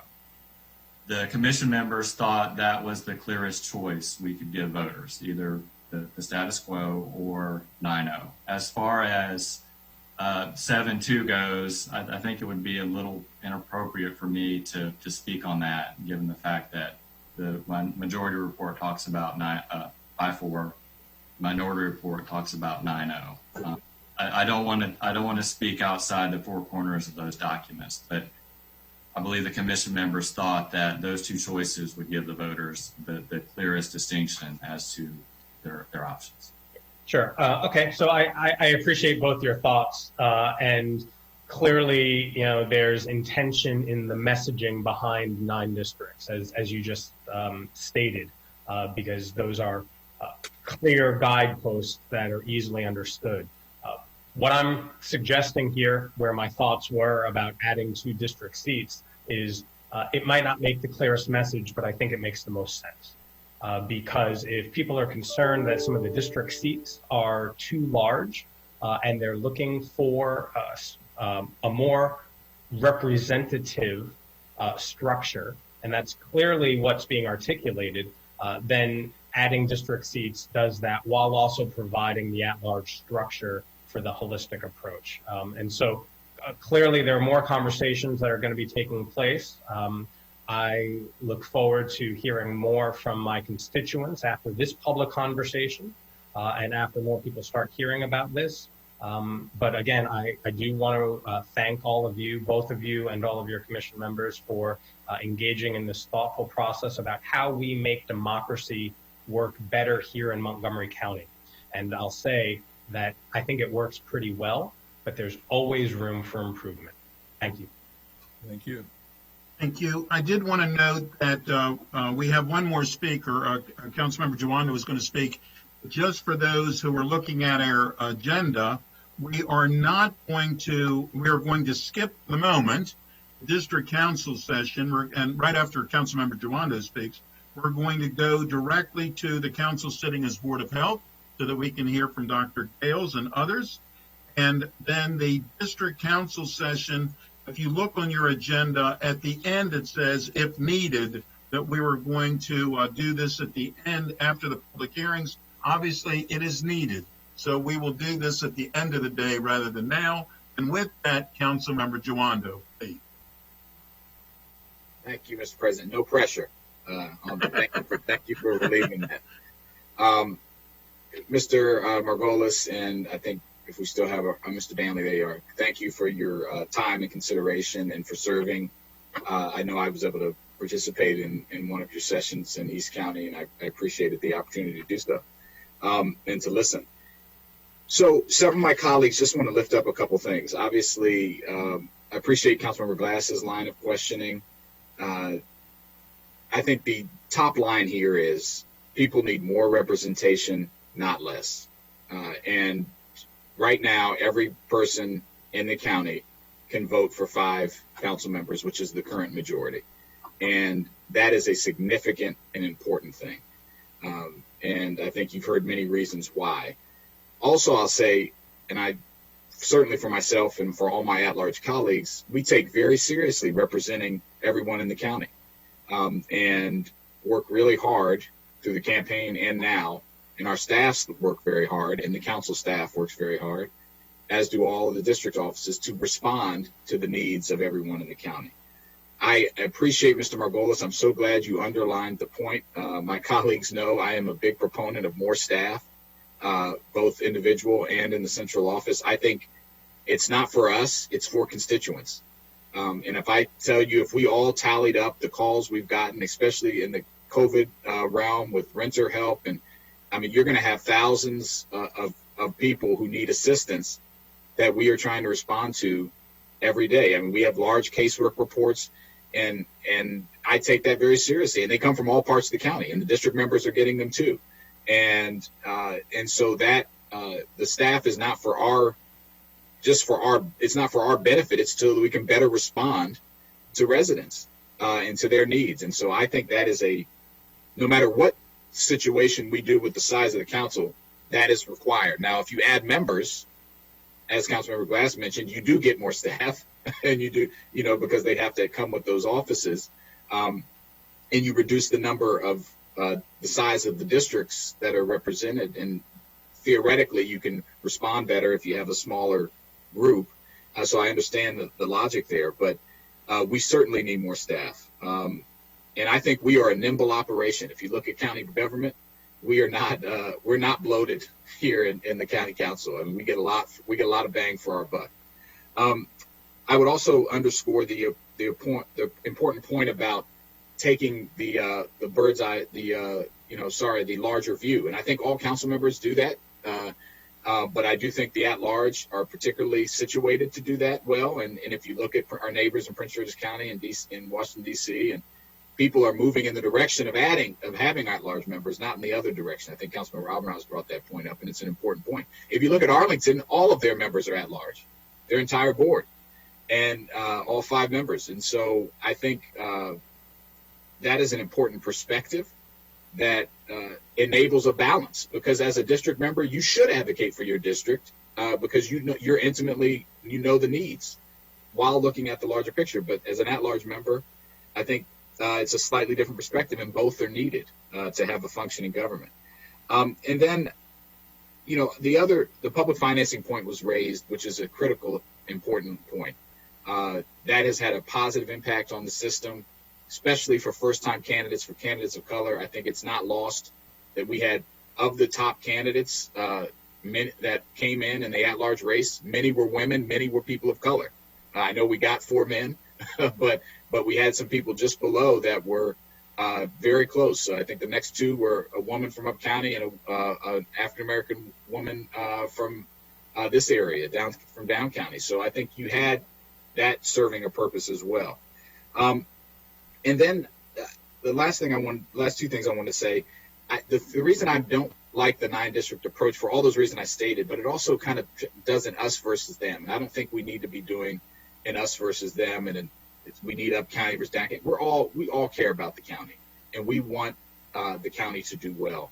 And we're a diverse county, both geographically, obviously racial, ethnically. We have different issues, topography. Everything is diverse in this county, and it's one of the things that makes us so strong.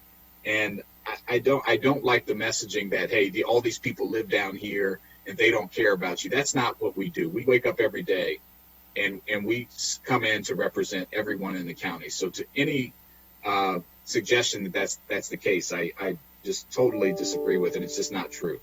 The final thing I'll say, Councilmember Glass raised this, but I also want to say I'm open to exploring expansion of the council. I do think, as I said, if you look at our district sizes, there's a big range. You look at Washington, D.C., they have 13 members, 720,000 people.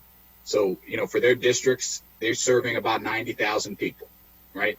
Right now in our model, it's about 220,000 people per district. That's a big gap. If you go to places like Chicago, they have 2.7 million residents. They have 50 aldermen, which is the equivalent of a council member. So their districts are 54,000 people per. Very close and very intimate. I'm not suggesting we go that far, but there's a big range here. And we're kind of on I would think the districts, in my view, are a little big. And so I think we should consider that as an option down the road. But, and that could enable the council to respond and be a way to get more staff and more representation and better response. Again, my district council members, they do a great job. I know they work very hard responding. That doesn't mean we all couldn't use a little help. So those are the points I wanted to make. I appreciate the commission, and we'll consider it. And thank you for your service. Thank you, Mr. President. Thank you, and thank you to both of the gentlemen that were here today. We're going to conclude this part of our meeting. But we appreciate your taking the time to be with us and giving your viewpoints and listening to ours. Thank you. And with that, we're going to move to skipping the district council session only for the moment. We're going to come back to that at the end of the day. And so we're going to move to the council sitting as the Board of Health. And we're going to get an update on COVID-19 and from the public health officer, Dr. Gales. And as we begin, Dr. Gales, I always like to ask, what time frame are you under? And it's not your fault that we were late getting to you. So please let us know what time frame you're under. I think I should be good to go until, hold on 1 second. All right, now I've got video live. I should be good to go until noon. Till noon, okay. So with that, I believe what we will do is we'll hear from Dr. Gales, and then anybody that has questions of Dr. Gales, we're going to keep it to the 5-minute rule so that somebody can have an opportunity to ask their question.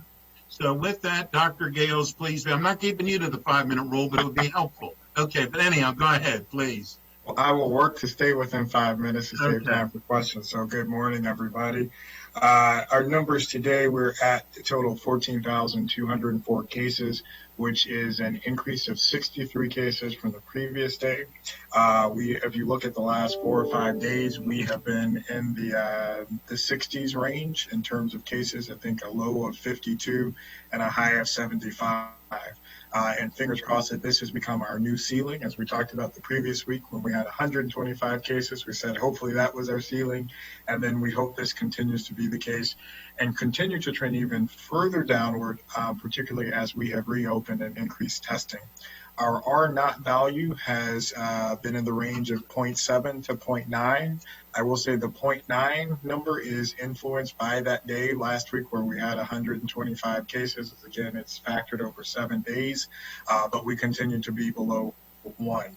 We have tested now 7.9% of our population as of yesterday, which is over 83,000 residents. We have conducted over 96,000 tests in Montgomery County.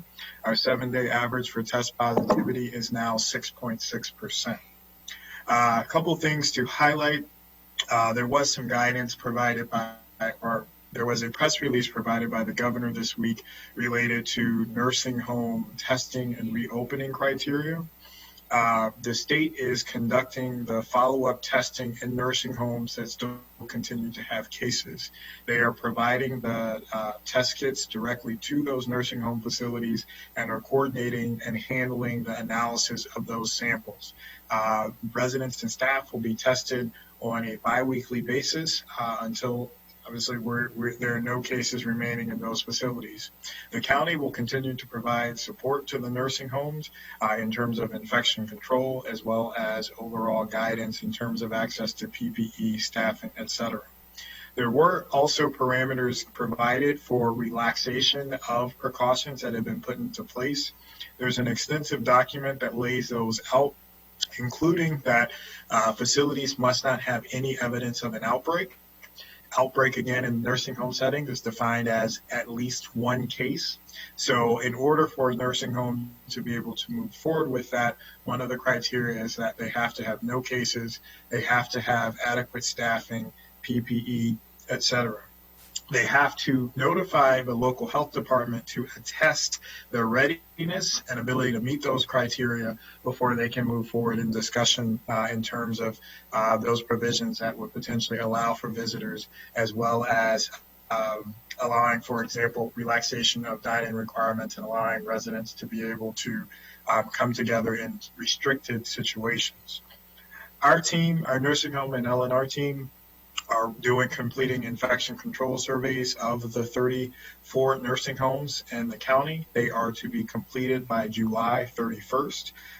As of today, they have completed 10 of those infection control surveys on an average of 3 to 4 a week.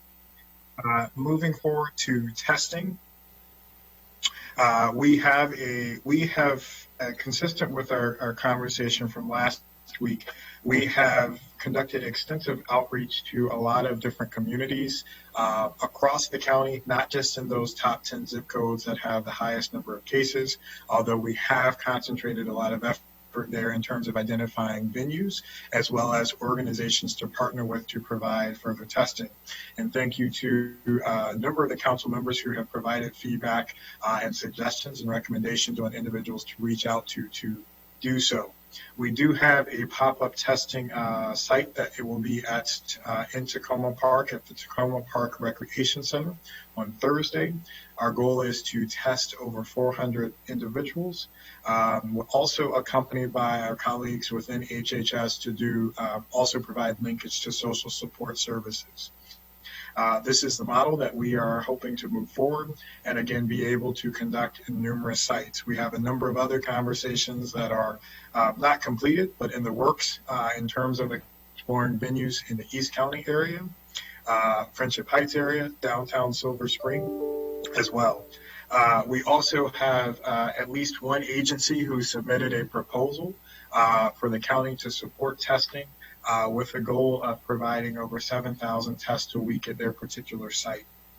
Additionally, we will be piloting with one of the local hospitals this week to conduct testing for their employees.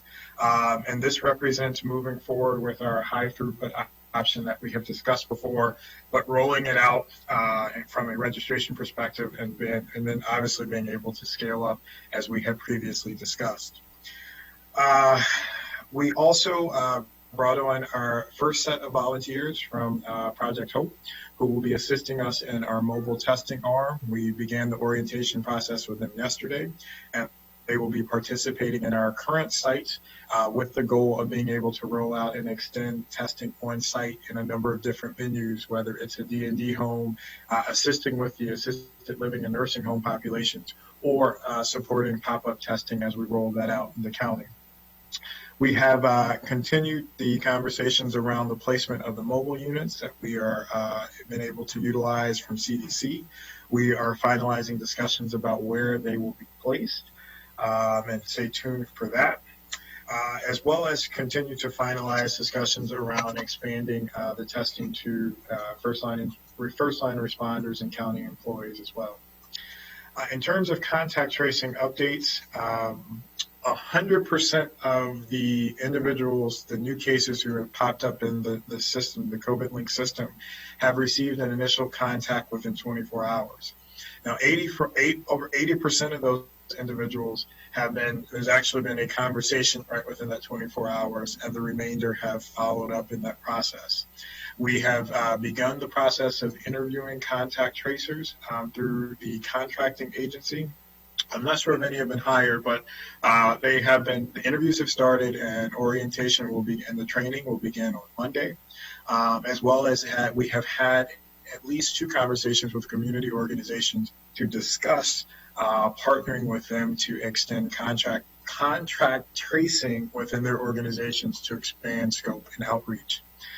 Lastly, I want to say, actually not lastly, but next to last, is we have had further conversations with our colleagues at the state in Prince George's County and partnering to get additional epidemiology support from the CDC. The conversation with CDC went really well, and we are working on finalizing that proposal again with our colleagues in Prince George's County.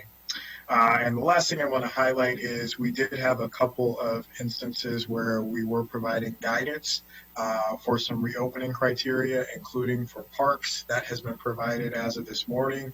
So those efforts will be able to be moved forward in terms of reopening those provisions to society. And that concludes my report. Happy to answer any questions as always. Thank you very much. Sure that was 5 minutes, but close. It was over, Dr. Gales, but who's counting, right? We can give you a little leeway. But we won't on the other speakers right now. Councilmember Friedson, you're the next speaker. Please, the 5-minute rule is in existence. Please. Appreciate it. First of all, thank you, Dr. Gales, Dr. Stoddard, for joining us again, for all your hard work. Appreciate, Dr. Gales, your response on the playground issue related to parks. I'm hopeful that they can receive the guidance they need from what you sent, and that we can open the playgrounds safely. Make sure that they're following what you believe is best practice to keep our residents safe. We're certainly hearing a lot about that.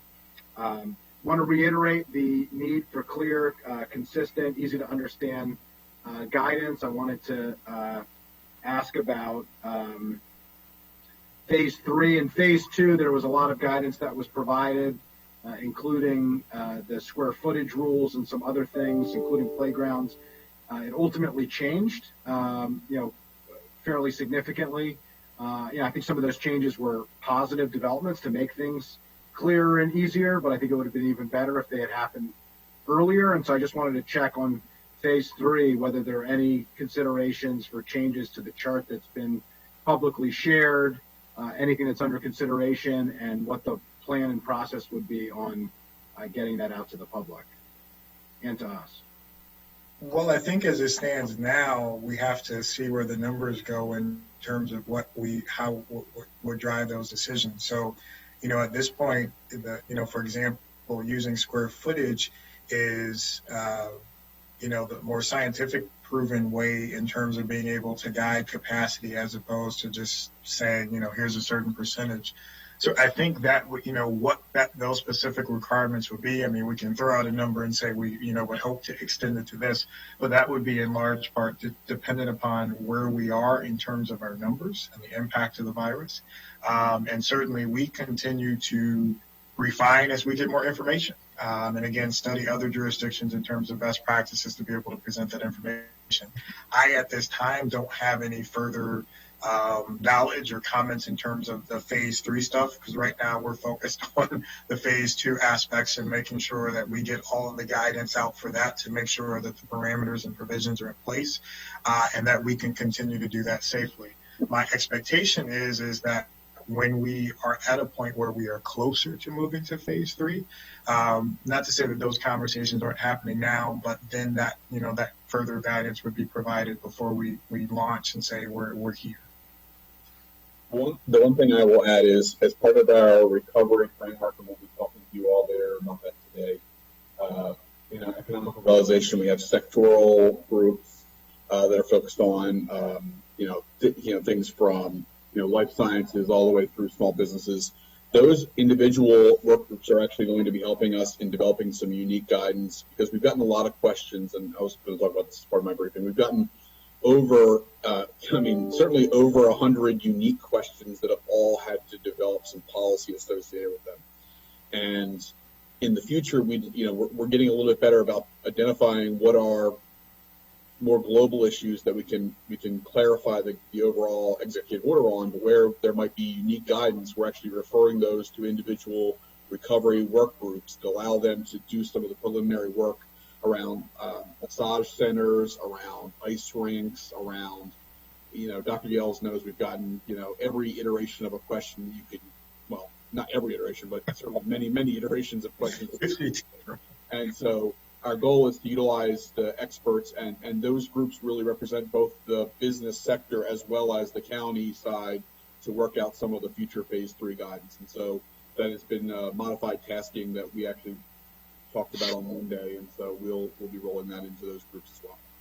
Appreciate it. I was going to raise the question about ice rinks and massage businesses. We're getting a lot of questions about those two in particular, and so it would be helpful as you develop that information to provide us with as much information as we can, because we're taking a lot of these questions, and I don't think that the answers up to this point, we have very good ones to offer, except that we'll check and try to get back as best as we can. Just wanted to follow up on a request I made last week on the side-by-side chart of, here's what's open in the state and what the rules are for the state. Here's what's open in ours. Any progress on that comparison for clarity for residents? Yes, actually. So I believe we have a chart that was being cleaned up. Leslie Prey from HHS had actually developed it. I saw a draft on Friday, and I think it should be going up. If it's not already up now, and I'll check that it's not, it'll be up very, very soon.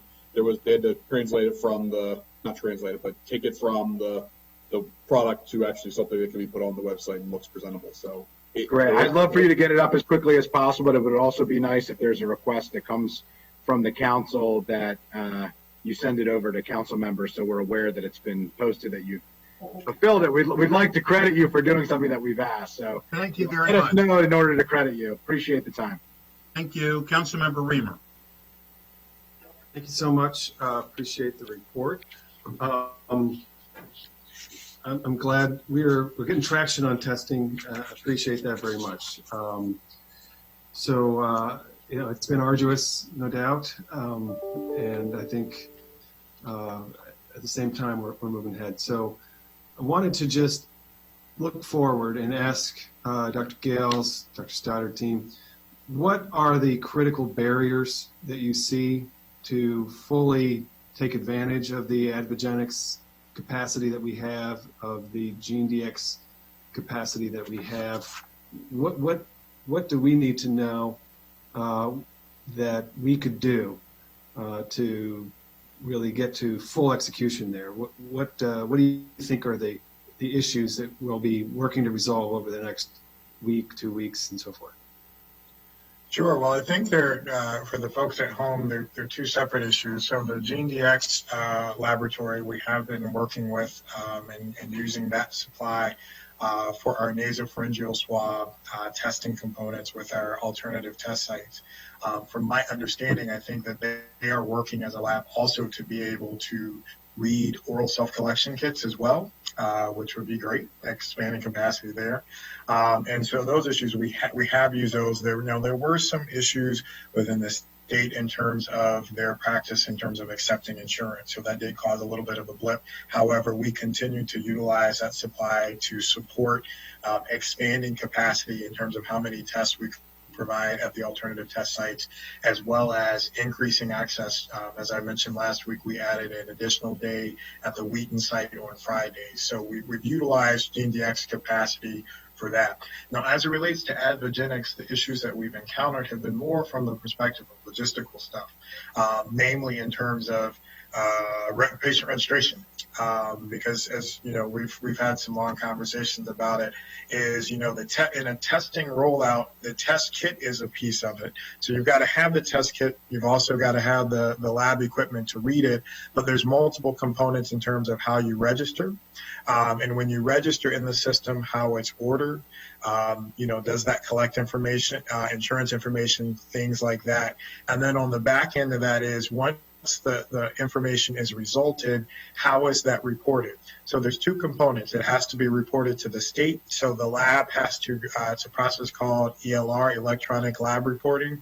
So the lab must be able to communicate directly with the state surveillance system so that, and I'm not speaking to this to existence, but let's say, Councilman Reamer, you get a test and it comes back. We're going to say it's negative. So even if it's negative or positive, the lab has to report that result directly to the state system. And that has been fixed and that's done. And it's working. And the other component is how that information is communicated directly back to you as the patient. Now, in a normal, it won't say normal setting, but in a traditional setting, if you are going to your doctor would order that in the system, and it would go to the lab. It would come back to the ordering provider. The provider would take a look at it and then release it, so to speak, to you as the patient to be able to follow up. As you can imagine, when you're doing high throughput testing where you've got hundreds and maybe thousands of individuals getting tests, you don't have that natural one-on-one relationship to be able to do that. So it's making sure that those types of things are in place so that when you utilize the system, there's not glitches, for example, in terms of the test being lost or the results being lost. So I say all that to say, I think we've nailed down and hammered out all those details and fixed those, particularly from the registration perspective, to now be able to move forward and offer those tests. And so, for example, we've been doing some pilot tests to test the system to make sure it works. And Thursday's event will be the first large-scale one where we're utilizing that system from soup to nuts, from the beginning to the end. So I think we're there in terms of being able to scale up with those features, been ironed out, worked on, and being able to launch and scale up quickly. So are we going to be fully utilizing Advogenics and GeneDx like this week, next week? Well, the thought is that with the self-collection kits that we will be able to do more high throughput, higher volume testing in short time. For example, with self-collection kits, we can do 400 people within a 4-hour period, whereas in doing nasopharyngeal swabs, it's a lot more confined. We probably at most could do 100 to 125 during that time period. Now, we plan to utilize both avenues. So, for example, we can do mobile testing events with the self-collection kits. We can utilize the staff to do nasopharyngeal swabs. So, for example, if there's an outbreak at a D&D home or something like that, we could use both mechanisms to extend the scope of testing. Thank you very much. Councilmember Albornoz. Is that my 5 minutes? Am I done? Yeah, yes, it is your 5 minutes, and yes, you were done on this one. Now, it happens quickly. Councilmember Albornoz, please. Thank you, Mr. Council President. So a couple of points. One, we still haven't received a response to the letter we sent as an HHS committee over a month ago, and as a follow-up to the committee session we had. Would love to get those responses as soon as possible. Within our group homes or disability community, there continue to be a lot of challenges on a number of different levels, and to get clarity on exactly what the plan is to help address those unique needs. We want to be helpful in serving as a bridge and a conduit to help communicate, because there are, of course, over 300 group homes. And so that's something that I know that Dr. Gales, you've been focused on, you're concerned about, and really appreciate all the efforts. But the responses to those questions, I think, will help clarify some of the concerns, understandable and legitimate concerns that have been raised in that community. And then conversely, I shared with you an article I read and thank you so much for texting me back so quickly, over the weekend in the Washington Post by Dr. Wu that basically had laid out 8 recommendations to help minimize the impact on people of color. And I'll note that many of the elements that are in that very well written, very clearly stated article are in the works. But to the degree to which we can create something that describes, in the same way we have the dashboard that provides updates to our entire county on what's happening with regards to testing, I think if we had something like that, but that was unique to the zip code approach, it'd be helpful. People would be better understand where to go, and I think there would be more clarity. The fact that we're reaching out to community stakeholders based on recommendations of the council is helpful for sure, but there are likely other organizations that are out there that may not even be on the council's radar screen that want to help and are in a position to do so. So I would strongly encourage you, as you respond to those series of questions within the letter, that we put something like that forward as well, so that our key stakeholders and communities who have the trust of the community will better be able to articulate to their constituencies what's going on. Here's the plan. Here's where we fall within that plan. Here's who to contact for what. And then some very specific metrics on goals of what we hope to achieve, which I think, again, in terms of communication would be helpful. I know it's another layer of work, but I think that will take some off of your plate if you have that kind of interaction with residents. And so I would strongly encourage you to do that. I did have 2 specific questions. The pop-up site you mentioned, which I appreciate going up, and I think over 400 visits, is that exclusively for people who are asymptomatic, or is that testing also for people whom are exhibiting clear evidence that they have the virus? And if it is just for asymptomatic residents, then why is that, and how can we expand upon it? Sure. So the first thing, to your first point related to the letter, Public Health Services did provide input to the Director's office, Dr. Carl's office. I know they're working on a response, and you should be getting a response soon. I can attest that it's in the works. And in terms of the pop-up testing, it's open for everyone. And so any individuals, if you're symptomatic or asymptomatic, you are able to come in for a test. We may want to clarify that. We had a couple of people who signed up to volunteer who were told that people could only come if they were asymptomatic. So we can follow up offline on where some of the confusion is there, but I think that's an important point.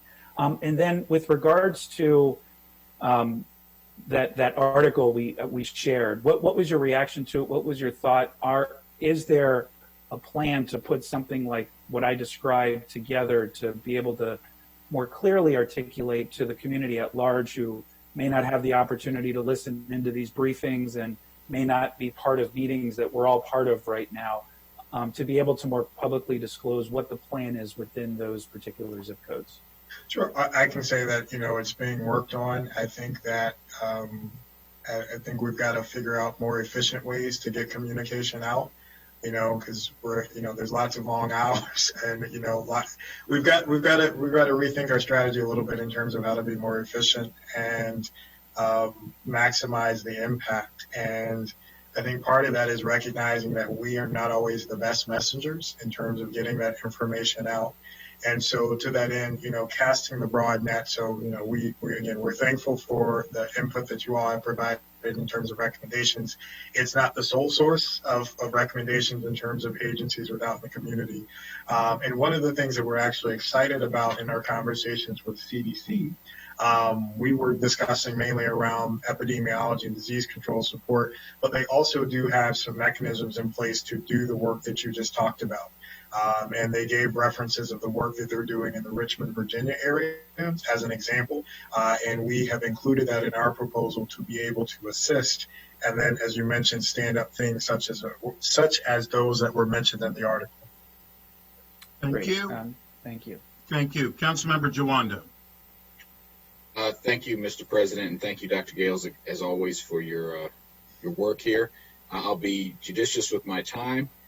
We saw a large statewide positive test jump from June 15th to June 16th. Is there any discussion about what that's attributed to? Are you aware of that?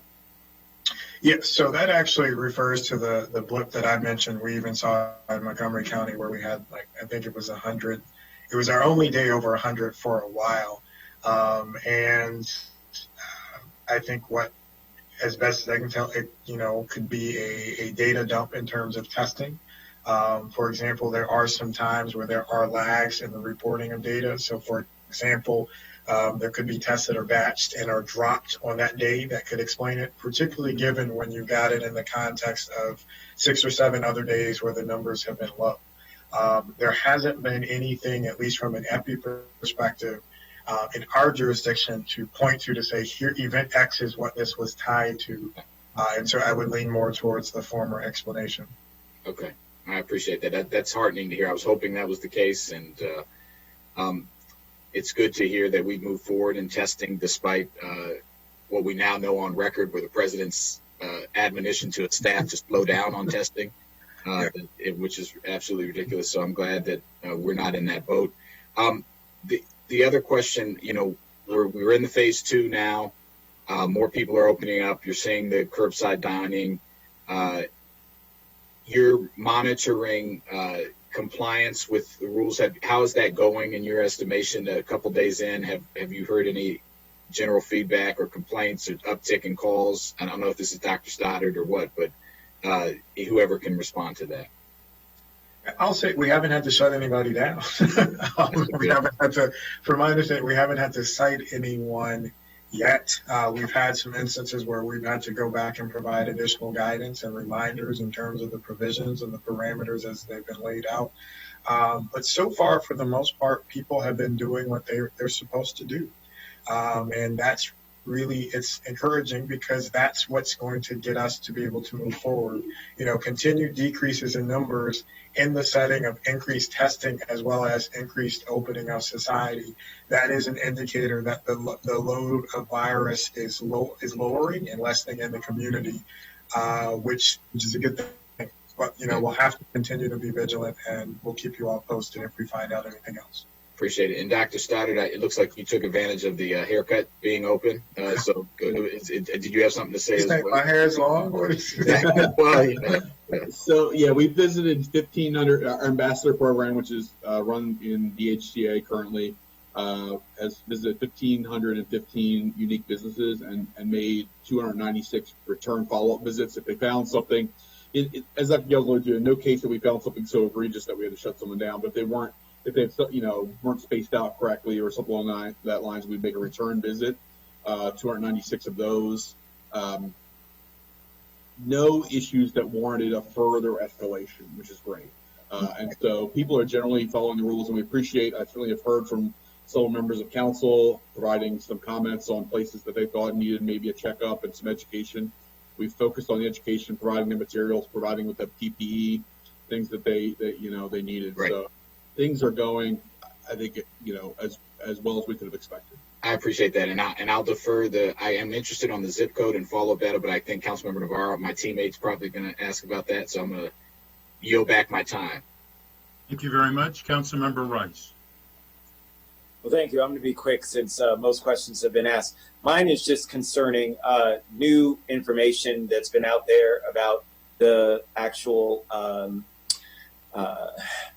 protection of those who have contracted COVID and whether or not they are now susceptible to contracting COVID again. It seems that their immunity is less than what we expected in terms of it's actually time-centered. So wanted to understand the timing of that versus where we are and what we're talking about with potential fall spread. This is tied directly to our school system. So I'm very concerned about what we're talking about with the fall spike. Also, the level of immunity potentially decreasing based on some of the initial studies. Dr. Gales, you can just talk very briefly about that and what we're looking at and what our hypothetical, I know this is all new, so what is our hypothetical best guess and what is our guidance to folks as we approach and start to plan for the fall? Sure. I think the best answer I can give you is there's one study that has said that there is your antibody protection is good for 2 months after infection. There's been limited information, so I don't have much background information to comment beyond that. Suffice to say that, we'll continue to follow that because the expectation is that if you've had it, your immunity should cover you moving forward. And so stay tuned. I think in terms of moving forward with the parameters with being able to reopen schools, I think, again, a large part of that has to be determined about based upon the viral load in our community. So the further we can drive that down and the less virus that's in the community, and we can quickly respond to those cases when they're identified, we again decrease, potential contact points between folks and networks of transmission. And so I think the state is the school system is an unenviable position trying to plan for lots of hypotheticals and, what ifs. And I know that they have been doing a good job. We've been a part of some of those meetings, providing the guidance as they develop strategies to be able to move forward and safely reopen, potentially as early as the fall. And the reason why that's so concerning is because, again, from a planning perspective, that is going to require some monetary support to be able to ensure safety. We'll want to try and budgetarily be prepared, especially in the light of the savings plan that the county executive has sent over, what that may look like and what we'll need. We don't want to cut off our nose to spite our face. And so from that perspective, it's going to be very dicey in terms of us making sure that we're taking the appropriate steps to prepare for something that could have additional expenses that are a part of it. Let me just ask another question. There have been in other jurisdictions, not necessarily here, and so I'm just curious to hear your thoughts, especially with our service providers, those who are dealing with dealing hair services and grocery stores, where we continue to see in states that those are where the spikes are happening. So the folks who are open and on the front lines, some of the things that we feared, again, not here, but in other states, namely Georgia, Texas, others, to where we've seen folks who are, providing hair services, grocery store workers, who are continuing to contract COVID at higher rates. What are some of the recommendations that we're giving? What do you think some of the faults are in terms of those areas and states in which we're seeing that? Is there something that we're doing right that they're not doing that is helping to protect, or is there something else we need to do in addition to ensure their safety for their workers as well as for the customers? I think there are a couple things that I would say it's more of what the other states are doing incorrectly. I think that there was an effort to move forward very quickly to reopening activities when there was still a higher sustained burden of virus in the community, thereby increasing your chance of coming into contact with folks. A lot of those jurisdictions do not have provisions in requiring for face coverings to be worn, which again we know is an effective measure in terms of preventing transmission, particularly from individuals who are asymptomatic. And so I think those are two factors that have spurred those jurisdictions in terms of having more cases. I think, again, it emphasizes the measured approach, and we have caught lots of grief for this. If I could make public all of the emails that I receive, questioning our credentials or saying things not quite so nice in terms of why we move forward. It's important to be able to drive the burden of virus down in the community as much as possible, because when you reopen things, you're creating less opportunity to come into contact with it. And some of those other jurisdictions didn't wait for that to happen. Thank you very much. Councilmember Navarro. Thank you, Mr. President, and thank you, Dr. Gills and Dr. Stoddard. So just trying to connect the dots again in terms of the issue of testing, but everything else that we're doing with the high impacted zip codes, and of course, those areas where we have a lot of residents of color, with Councilman Albornoz reference in terms of that article was very interesting, because as he said, we are doing many of the things that were cited. But what I would love is for us to, to get, if you will, not something super extensive, but maybe just, updating memos that kind of perhaps address what we are doing and what we're adding to some of these particular categories as, as we're starting to reopen, of course, residents, constituents, they kind of want to know. Some people may not be aware of what we're doing. I, for example, just received a constituent request wondering, what is the status of testing in District 4? What are the barriers? How are you ramping up?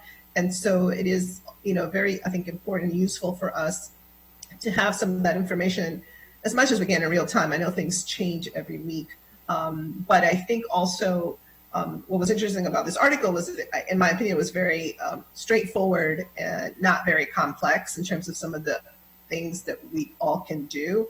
And again, we are doing many of that, but it would be nice to understand under each category how we're populating, most of those efforts. So if you could just talk a little bit about sort of the District 4 or just in general, those zip codes, again, just to recap, the testing sites that we're doing. And you mentioned that possible partnership, which I think I know which one that is. And if we could make that a reality, that would be super, super helpful.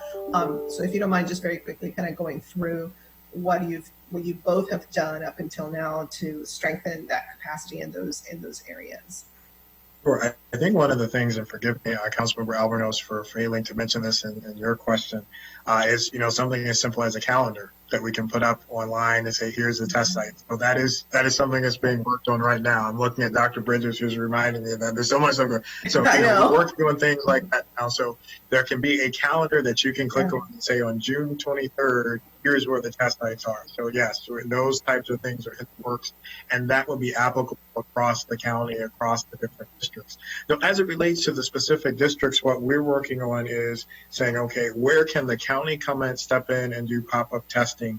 But also on the flip side, who are the community agencies or organizations that could stand up testing as well? So to the earlier point, who are those trusted entities in the community that people would, feel a lot more comfortable going to test or sharing information versus here's a county site to come do that. So that's what we've been working on is, identifying those folks, whether it's a church or a nonprofit or some other entity who we could supply with tests and, make sure they have the infrastructure in terms of the registration and all those things, but they would be executing it and presenting it to the community. So our goal is to identify at least 2 sites within those zip codes and 2 sites or 2 organizations to be able to roll out testing. Certainly we'd love to do more, but at a minimum, that's what we're saying. We're committing to do some of the testing on our part, but also empowering those organizations and entities within those spaces to do testing.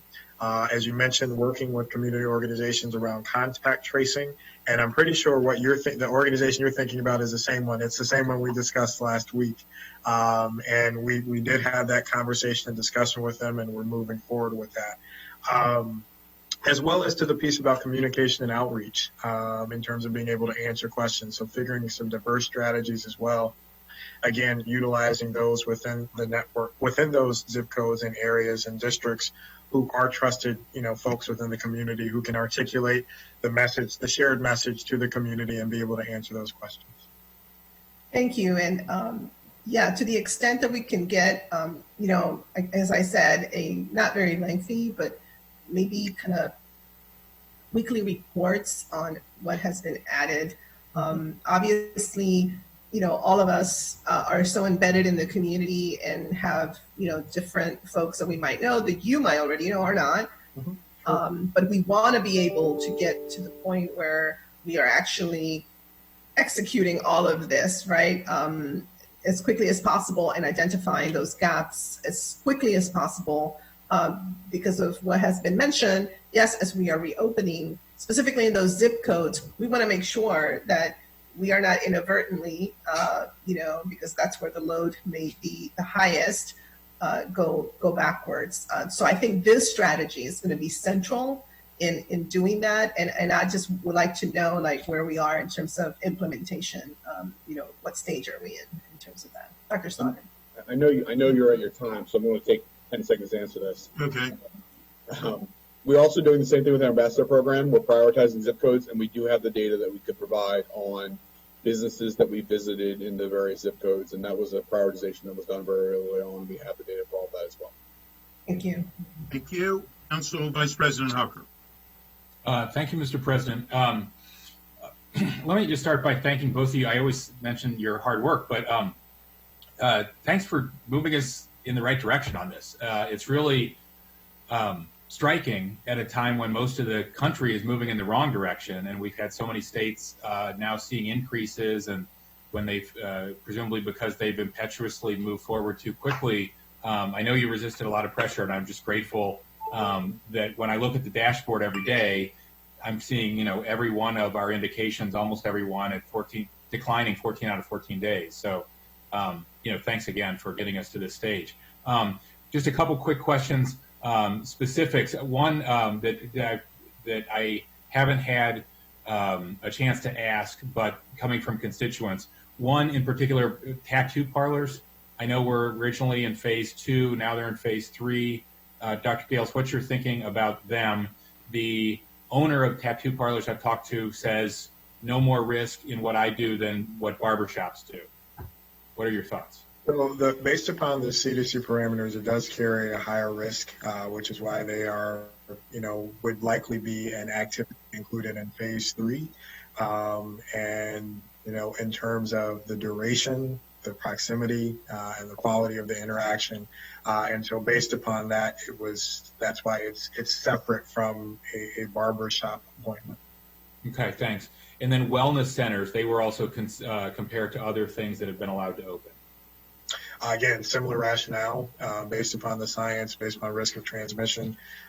We've grouped them in what would likely be included in a phase 3 level of activities. Thanks. And and I'll also note those are both areas that we are going to be looking at with our recovery work groups to develop specific guidance around those two that will likely. I mean, I'm not going to promise that they're going to open up in a matter of weeks per se, but certainly if we have good, strong guidance that we think is protective, we'll be able to move forward sooner than if we did. Thanks. And then final question is, people talk about the day when there will be a vaccine available as just an end point when no one will have to worry about anything at all. Is that realistic? That's certainly not how the flu vaccine works. I know there's various strains of the flu vaccine, and it wouldn't be the case here. But once there is a vaccine, is it likely to work in all cases for every person? Well, the expectation with any vaccine is that, first obviously you want everybody to get vaccinated. But, the concept of herd immunity is that if you get a critical mass of folks who are vaccinated against it, it will interrupt transmission from person to person and decrease networks of transmission. So that's our realistic goal. And certainly if we do get a successful vaccine candidate, we are going to push it out like crazy and strongly encourage everyone to adopt that strategy to help prevent transmission. And I would also add what's likely to happen after we have a vaccine or, after a significant, we don't want to go through our entire pool of people and have them all be infected. But what happens in the trends of virology is that the virus becomes less severe over time because more people have had it once. And so the second, even, and I think Councilmember Rice was referring to this, even if you get a second infection, it's far more likely that second infection is going to be less severe than it would be the first time you've been exposed to it. And so what happened with H1N1 is still with us. It's become part of our normal, seasonal flu. So, I mean, I'm not to say that's necessarily going to happen in a short time frame, but that's very likely the way COVID, it will just be with us and be one of those things that because we've been exposed to it once or have a vaccine for it, the complications are much less regular. Okay, good to hear. Thank you, Mr. President. Thank you. Councilmember Glass. Thank you, Mr. President. I'll make this quick. During this conversation, there was some breaking news from down the street in Washington, D.C., where Dr. Anthony Fauci says that a COVID-19 vaccine could be ready by the end of this year or early 2021. And his quote is, "It's a when, not an if." And so as we keep looking down the road, recognizing that we will continue doing all the work that we can. And with that, I'll say again, thank you to all of you who are working tirelessly. I want to just go back to the point that the HHS chair, Mr. Albernaz, made about the GO teams and making sure we find out what happened here. and really make sure that our communities of color have the testing, not only access to testing, but then also get the results. And so we really need to solve that. And then I'll loop back by saying, we are spending a lot of time here focusing on communities of color because they have been most impacted by this pandemic. And that might be very well why one of the reasons why the president admitted earlier, this week that he tried to stop and slow the amount of testing that's taking place across the country. But that aside, I just want to again say thank you to Dr. Stoddard and Dr. Gales and all of our teams here in the county for working as hard as we can to get everybody tested, to get them the results, and to try to make our community safe for everybody. I know there have been fits and starts, and I know that it hasn't been easy, but as has just been noted, when we look around the country, we are taking this very seriously, and I seriously appreciate you all being at the helm of this important effort. So thank you. Thank you, Dr. Gales. We are at 12 o'clock. Councilmember Reamer actually wanted to ask another question. Can you take that? That's and fine. If we hold Councilmember Reamer to 2 minutes, will that work for you? That's fine. Councilmember Reamer, will 2 minutes work for you? I was actually going to say if there were other questions, feel free to email me, but I'm happy to address now. That still applies, but I'm happy to. We're going to give him 2 minutes. I'm timing you, Hans. Go ahead, please. Well, thank you. I will send written thank you for the replies to Andrew Klein and your team for the tracing. We haven't yet received the first report. I understand the executive branch would prefer to do weekly. That can be fine. When do you expect we'll get our first report on tracing? So I guess we have to discuss what parameters in the written report. I mean, my anticipation was that providing the report, the information and data in this setting as well as our Friday call would suffice, but we can sit down and hammer out what are the specifics that go within that so that we can have, set up a weekly template so that we can populate information and get it to you all quickly. That'd be great. Thank you so much. I don't feel that I heard specifically what you have identified as barriers that we need to resolve in order to expand testing capacity next week. I did hear you, describe what you're doing and what you hope to achieve. So, I'll just reiterate if there are any regulatory or funding, anything that we can do so that we fully maximize our testing capacity, we're here to make that happen for you. Much appreciated. Thank you. And you actually came in under budget, Councilmember Reamer. That was pretty impressive. He can save it for Friday. How about That's right. Watch this space. All right. Thank you. Dr. Stoddard, did you have anything in addition to add? I'll just add a couple quick notes, and I think they're just for the for the benefit. So we did establish a Q&A team. I referenced this a bit. They've answered over 80 questions so far. Jed Millard from Department of Finance is I know we worked with the council previously, is leading that team right now. And they're addressing questions. We basically have a standing meeting every day to try and knock through questions that we receive and provide answers to, and where it requires, develop specific guidance for it. 311 continues to see a reduction in the COVID-related calls, particularly now that the EARP and the HHS rentals relief programs their application processes have closed. Those two grants have reduced, but they're still about 40% of the calls, and 80% of those calls are in Spanish. We've seen an uptick in about 15% of the calls coming into 311 overall are social services. And so we've definitely seen an uptick in the need for social services. This is reflected both at 301, but also in our food access call center, where we've seen an uptick every week in calls coming into that center as well. And so we can tell that the community need is continuing to expand, not contract, even though we're seeing contractions in the virus. And so we know that that's going to mean that we're responding to the economic impacts in a more vigorous way going forward, not necessarily seeing, a calming of things in that arena. We do, and the final thing I will note is we are in the process. We did bring in some additional support to work with us on the FEMA public assistance reimbursement process. We brought in some expert support from some consultants to maximize our opportunity. The nice thing is their efforts will be reimbursable themselves, and so they're going to help us be able to maximize the amount of resources that we can bring into Montgomery County. We are working also with Senator Cardin's office on some, this is a unique event in terms of FEMA public assistance, and so they've given us some answers that we didn't necessarily agree with, and so we're utilizing the senator's office to help us, and as well the state, to appeal some of their decisions to maximize the dollars that we're bringing into Montgomery County, because we know that anything that we bring in from FEMA will go above and beyond what we have from the CARES Act, and so we're working on that.